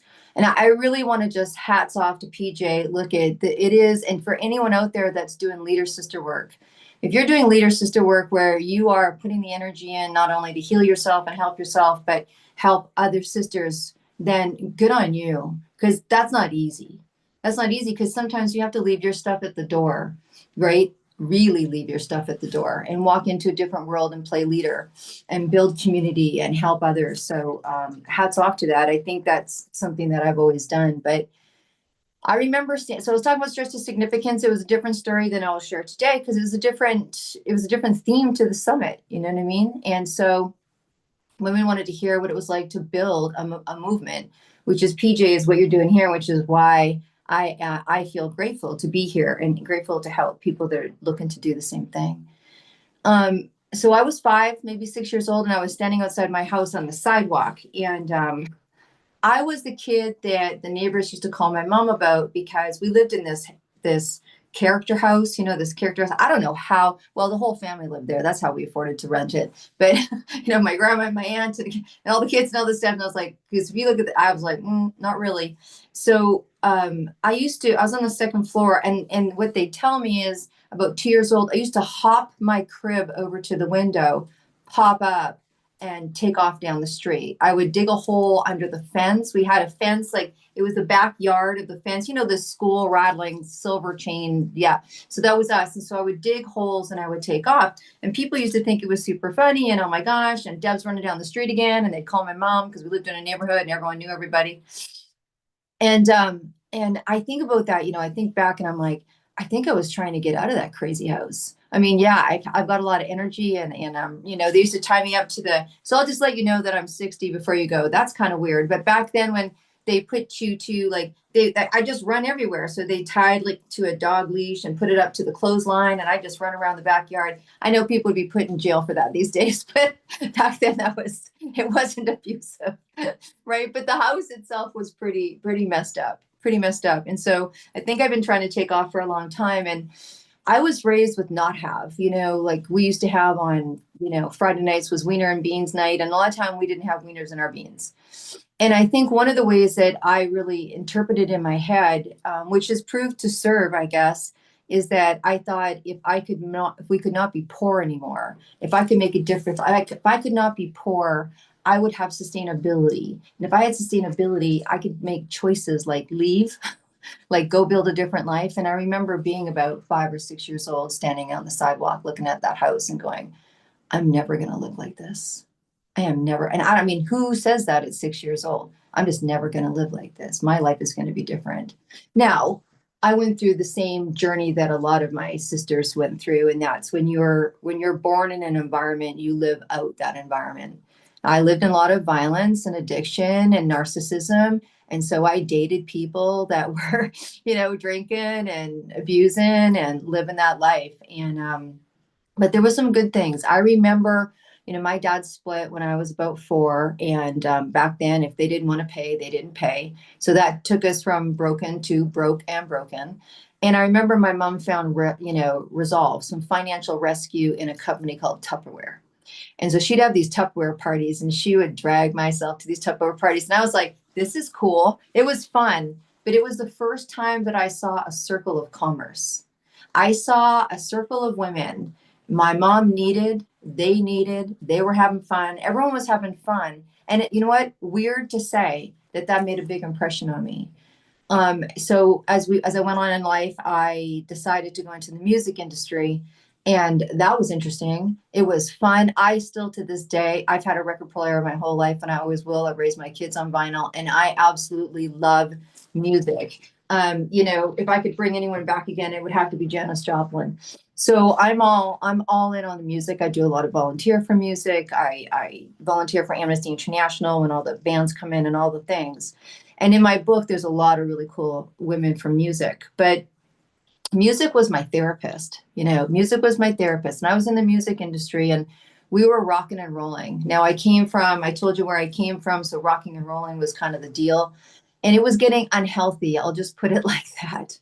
I was dating unhealthy. It was getting unhealthy. And I remember dating someone very unhealthy. And that's where I came from a domestic violent house in relationship to, I wasn't watching it, but I was experiencing it. I had a sibling that didn't like me, and I'll just leave it there. And I rolled into a domestic violent relationship. And I remember, because it's kind of hard to forget, it got pretty heated. It got pretty hardcore. And one day I got thrown down a cliff, left to die. And it took me 6 hours to climb up this cliff with all my ribs broken. I don't know how I survived that, but that was probably the first step of, that's what it took for me to go, there's something wrong here. Like, that's what it took for me to go, there's something wrong here. And I remember lying for them. I'm lying in my mom's bed and all my ribs broken. They're like, what happened? I'm like, oh, I must have fallen, all the things, right? All the things. Anyways, it wasn't too much long after that, maybe 2 years, which is a long time in that world. But 2 years, I came home from working at the club one night.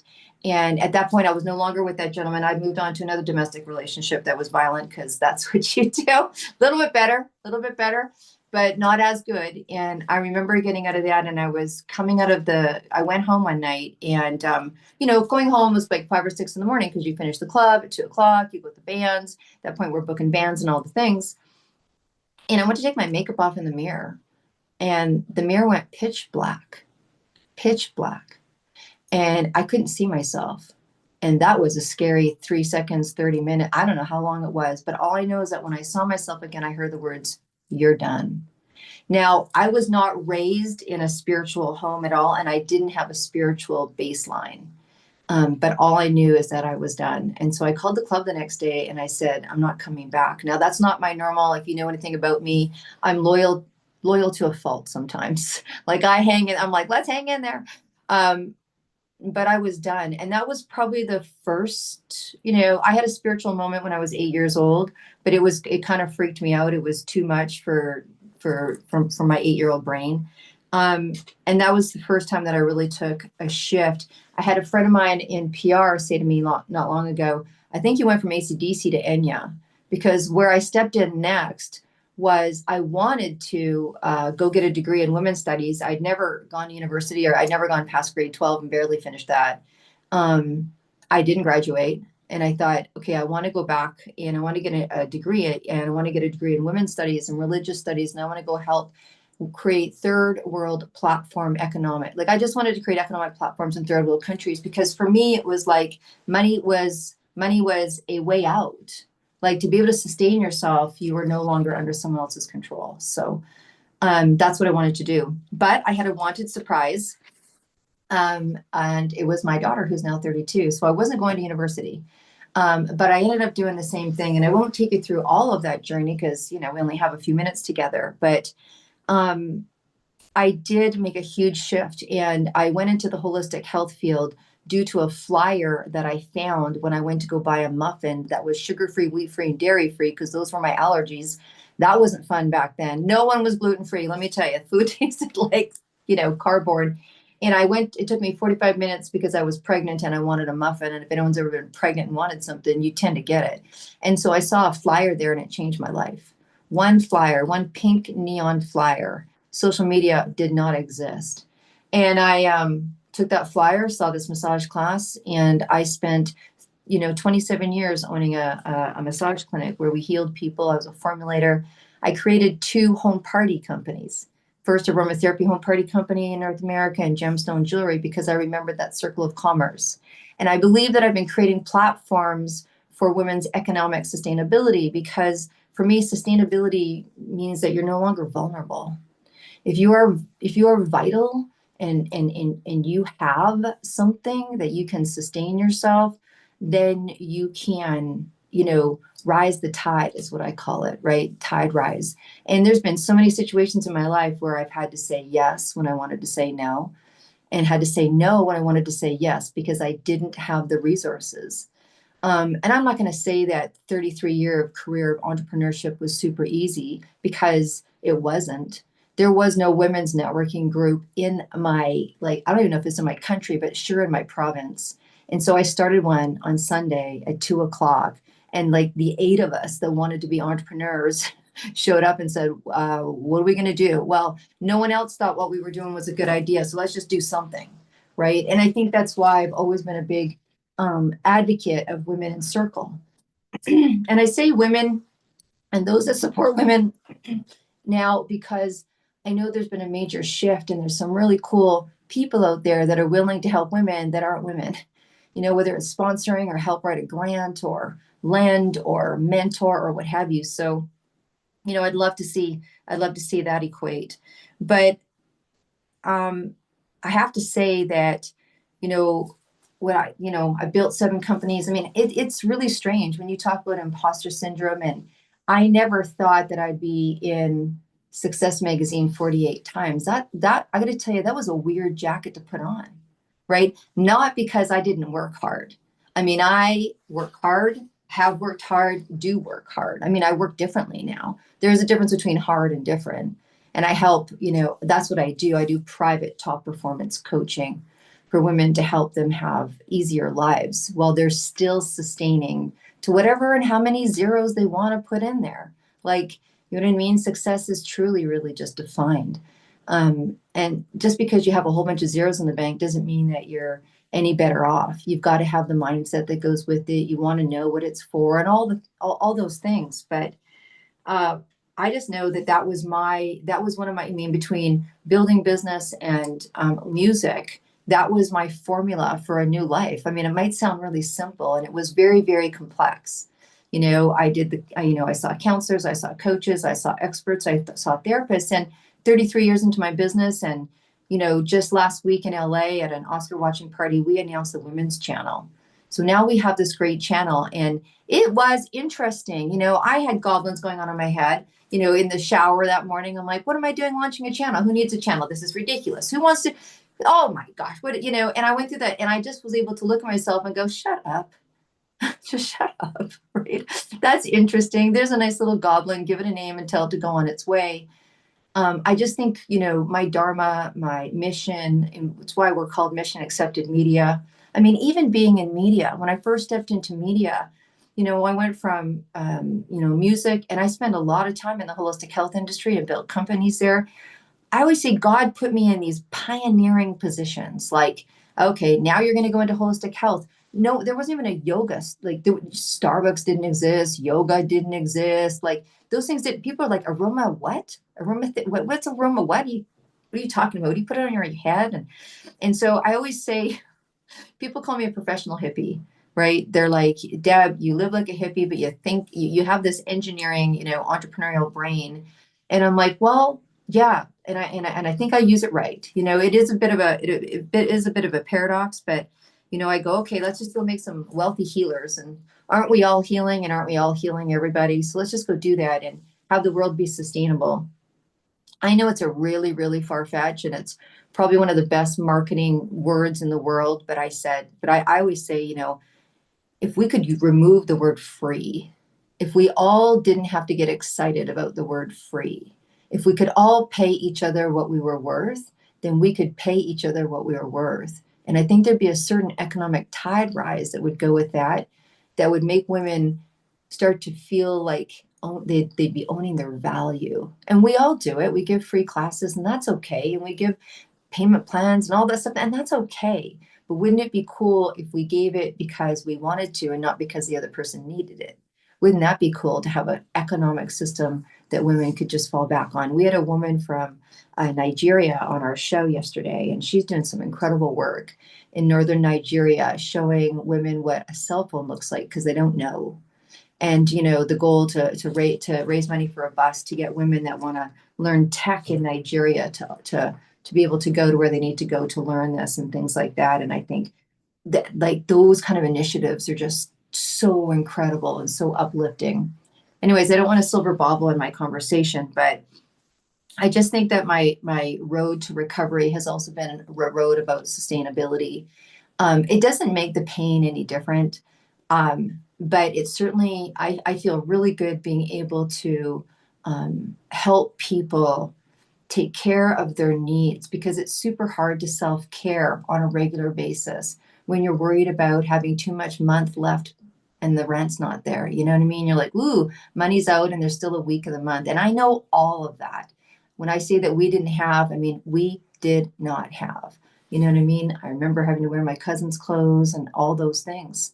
And still, even as we grow our lives and grow our businesses and take bigger risks, I didn't have the money in my bank account to go start a women's channel, right? That was a huge risk. I'm like, okay, we're going to jump off this cliff. All the cliffs so far, it's really interesting. I talk about cliff because I climbed that one, but we've been able to survive it and make a bigger platform for women to come and share their passion, their projects, have the exposure. I remember learning about media. I was like, what am I doing? I came from music, I went into holistic health, and then I woke up one day and I heard the word start a podcast. No one knew what one was, either did I. No one even had heard the name Rogan. You know what I mean? Like no one knew what a podcast. I had to go research it. And I was like, I remember saying to God, I go, can you just stop it? Like I say that my next book, my solo book, is going to be called #God Pick on Somebody Else. I'm like, when do I get to hand the baton over? So I'm like, okay, well, let's create a media company. And thank goodness we did, because then the world changed, and I did all my business 48 times in Success Magazine. That was done by trade shows. That was the form of media that I used. And then we had to really understand media in a whole different way, and exposure and getting our word out. And I'm glad I had a heads up on that. So it was one of those, God, are you kidding me? To, okay, God, thank you very much. Because a lot of my sisters, particularly because I'm in the latter stage of the game, right? We didn't grow up with technology, and they were like, I'm out. I'm like, you ain't out. You ain't out. If I ain't out, you ain't out. And so I spent those 3 years studying and learning everything I could to keep women's sustainable. So they didn't lose their businesses and didn't lose hope. So I hope that there's been something in there that's been helpful. The recovery of things that have happened in my childhood and even in my 20s, the stuff that I experienced as, a survivor of sexual abuse, a survivor of emotional abuse, survivor of absent parent. I really related to, I think it was Melissa that shared, that said that, when her dad, or Marissa, when her dad died, she lost her mom as well, because I think that's very much, my mother was there, but she was living out her own trauma and trying to heal her own self at a time and era where healing wasn't a conversation. It just wasn't. So, yeah, there's been some really big moments, like healing from the ribs, waking up from a coma, all sorts of things that my trauma took me into. And I really appreciate the camaraderie, whether it's quiet or silent. We talk about International Women's Day being a world of solidarity. And why do we spend, like, every day I get to talk to, and that's what my life is now. I get to.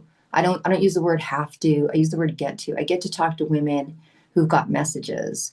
And it's really exciting when you say 350 million, it's exciting, but I'll tell you what's even better than that is that all the women that came on the summit, and we do 220 speaking spots a year. And if you like to speak, come hang out, come speak, because what it does is it creates a resonance. Because when you do something consistently, it makes change. I mean, that's just the flow of how it goes. And so by us having this consistent and speaking and hearing women roar and giving information and all the things from all the women around the world, it's created a movement. I could wake up tomorrow and someone's going to pick it up and I'm not going to, I wouldn't have to. I could change the baton anytime. But the movement has created a sense of solidarity. And that was the message that I got. This, I get very clear downloads. This project was a message. I was told specifically what to do. I don't always do what I was told to do, and I still don't do everything I'm told to do. But this one I did. And so it just really has created a solidarity where when women wake up in the morning, you might be alone, but you don't feel alone. And that for me is what solidarity is. I know that there is a woman, in a country yesterday that's not allowed to say the words International Women's Day, because they're not allowed. Like they're not allowed. I do, I do that kind of work. I sit in those kind of rooms where I hear, you know, people in other countries that try to say that. And anyways, it's a whole different, I don't want to go there because it's not a pretty story, but so I know that by us sitting here today, I know by the group that sat there yesterday and PJ being with us the day before, I know that we made some kind of ripple. And there's some woman in some country or some moment of her life or something, didn't even necessarily have to be on our summit, that's about to go make a move that's for her betterment. And she's scared beyond belief. And somehow she finds the power to open the door and go ask her boss for a vacation, for crying out loud, or say yes to something, or say no to something, or stand up for herself. And she doesn't know where that wind came at her back. And I've had that experience. I don't know how I left the relationship that I was in. It was super scary. This was not good people and not good circles. And I don't know where I got that, but I got it. And I'm just going to give grace to that. It was some woman across some world that I didn't know that actually had been working on herself and stood up for herself. And somehow I found the grace. And I think that's for me what International Women's Day is. It's a circle. And I think the more we stand up, the more solidarity we create. And someone somewhere feels a strength that they never felt before, because there's a bunch of women doing some cool groovy things and in Canada or US, or we had a woman there from China yesterday, and I'm like, wow, that's cool. That's cool. Only one, but she can't use Facebook, but all the things. So anyways, I'm getting a little bit soapboxy, so I'm going to pull it back and just say I really appreciate being here today. I'm really proud to be a woman. We've had it. It's real. I'm not lying. The fight's real. But we continue to stay together. The cool thing is there's people that are being raised, like my son, he loves what I do, but he doesn't understand it. And that's cool. That's cool when he's like, well, I don't really get it, but cool. He doesn't really get it because he wasn't raised in that. He didn't really get it because he was taught equality from the time he was raised. I'm like, that's your sister, go open the door. You know what I mean? Like, he was raised that way, so he doesn't really get it. And so it is working. As much as it doesn't feel like it's working, it is working. So I'm just really proud to be here. I'm proud to be a woman, and happy International Women's Day. And girlfriends, let it be every day. Thank you so much, Miss Deb. I love every minute of it. You're so authentic. I can see you just like, you know what, I'm just going to flow. And it came together beautifully. And thank you so much for taking, because I know you're super busy. You have your own wine brand, you have the 262, you have so much stuff. So the time that you took to even come and speak, I appreciate you. Thank you so much. So she hates when I do this to her, you guys. Lady Poet. Come on now, drop some more poetry for us. Let us hear something that's uplifting and inspiring. I know you got something on there for me. Come on, let's hear it. She I gonna kill got me, you. y'all. She gonna kill. Not while we on here, maybe later on, but we good. All right. So actually, this one is something that pertains to actually Women's Day. So this one is: dear mothers, aunties, mentors, and the women in our lives. We call you the ultimate survivor, the definition of warrior, the strong woman in our lives. I honor you today. I honor the dreams you've instilled in us, the faith you made sure we had. I am here and we are here because of you. You've passed down legacies of lessons that will forever be embedded in us. We saw the night you walked the floor tired, so empty, and life eating you alive. Still there to extend love, wipe noses, faces, and bandaged up our wounds. Picked us up from school, cooked dinner, and found time to even clean our rooms. Our mothers birthed their courage from their wombs, giving us permission to soar, to fly, to boldly speak our truth, to hold our hands if we cry, to told us to trust God even when we don't know why. That if we can just make it to Sunday dinner, everything will be all right. That God never fails and that we will get through. That the greatest thing we can do is save our own virtue. To the village, thank you for so graciously and eloquently showing us grace no matter how many times we fall. For always answering the phone no matter how many times we call. Thank you for those nights we packed our bags with one toy claiming to run away.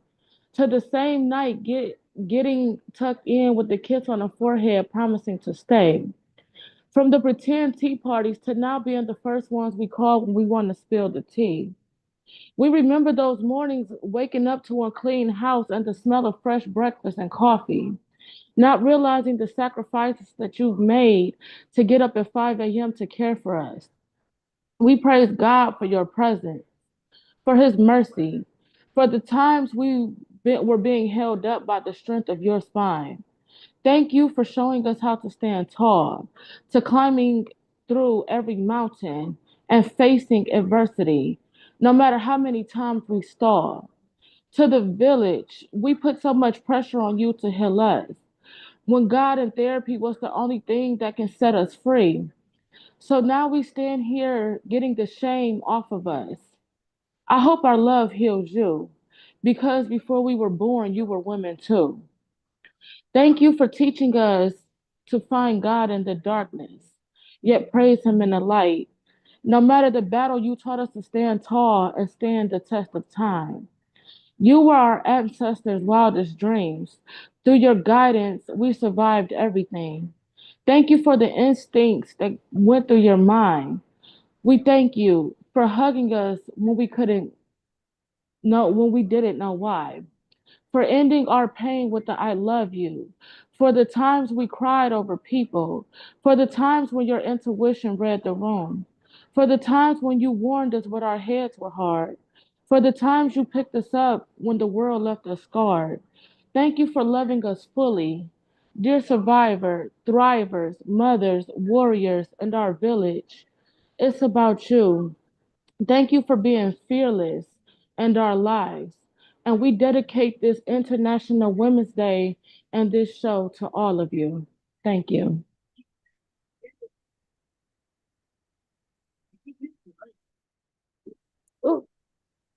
Ooh, I'm trying to get on. There we go. Thank you so much, Amanda. I'm sorry. I know, you're just gonna be my poem lady. Lady Poet. That's Lady Poet. So we're gonna make sure she's known as Lady Poet. Every time we do something, you might as well have a poem ready. I don't care. You do something with me, you're gonna be reciting some poetry. So we had one more speaker, but something came up. She wasn't able to attend. So we're going to close now. I think that we did great though, because honestly, we had so much knowledge, so many what you guys call them nuggets. So, we have to resonate with what we have, and nothing is done by mistake. I think that Miss Ebony said, God don't make mistakes. So it happened the way it was supposed to happen, and I'm grateful to everyone who did show up. As we close this summit, I want you to take a deep breath. And just hold on to this moment. Hold on to this moment. The energy, the breakthroughs, the connections, because I've seen some connections being made in there. I'm so happy. This isn't something that you leave behind, but it's something that you carry forward. You showed up for yourself. You allowed yourself to be seen. You allowed yourself to be heard, to be inspired. And that alone is powerful. But the next question is, what is next? But then the question is, what's next? This was never meant to be just a 2-day event. Again, I'll say that this is just not, we're supposed to be a launch pad, a wake-up call, a reminder. Your journey is not over, it's just beginning. So when you walk away from here today, walk differently, stand taller, speak louder, take the space that you deserve. The world needs you. Not a quieter version, not a watered down version, the real unstoppable, fearless you. That's what I would love about the women that were on here. They used their voice. They were loud. They were proud and confident in everything that made them who they were. And I love that. And if you are ready to keep this energy going, stay connected. Please like, share, and spread the message so more women can be a part of this movement. Tune in tomorrow because tomorrow I start my new show, I Survived Domestic Violence, where I will be sharing real raw stories of resilience. I have women who, and men, mostly women, who said that, who are ready to share their stories of overcoming domestic violence. And I think that this is something that's going to be a game changer because, we don't really see what people go through and see how they got out of those situations. Sometimes you need that to help. And don't forget to watch my podcast, Insights of a Survivor, every Friday, 7 p.m. Central Standard Time. I'm Lady Cat, and Miss Cat, a few of you other ones I'm going to be reaching out. I want you guys on my show. This is where we connect have powerful conversations and inspire the community. That is just the beginning. I have so much more that I'm working on, and I want you all to be a part of. So please stay informed, stay engaged, and most importantly, stay fearless. Thank you for rising. Thank you for thriving. And now go live fearlessly. Mwah. Bye, ladies. Thank you.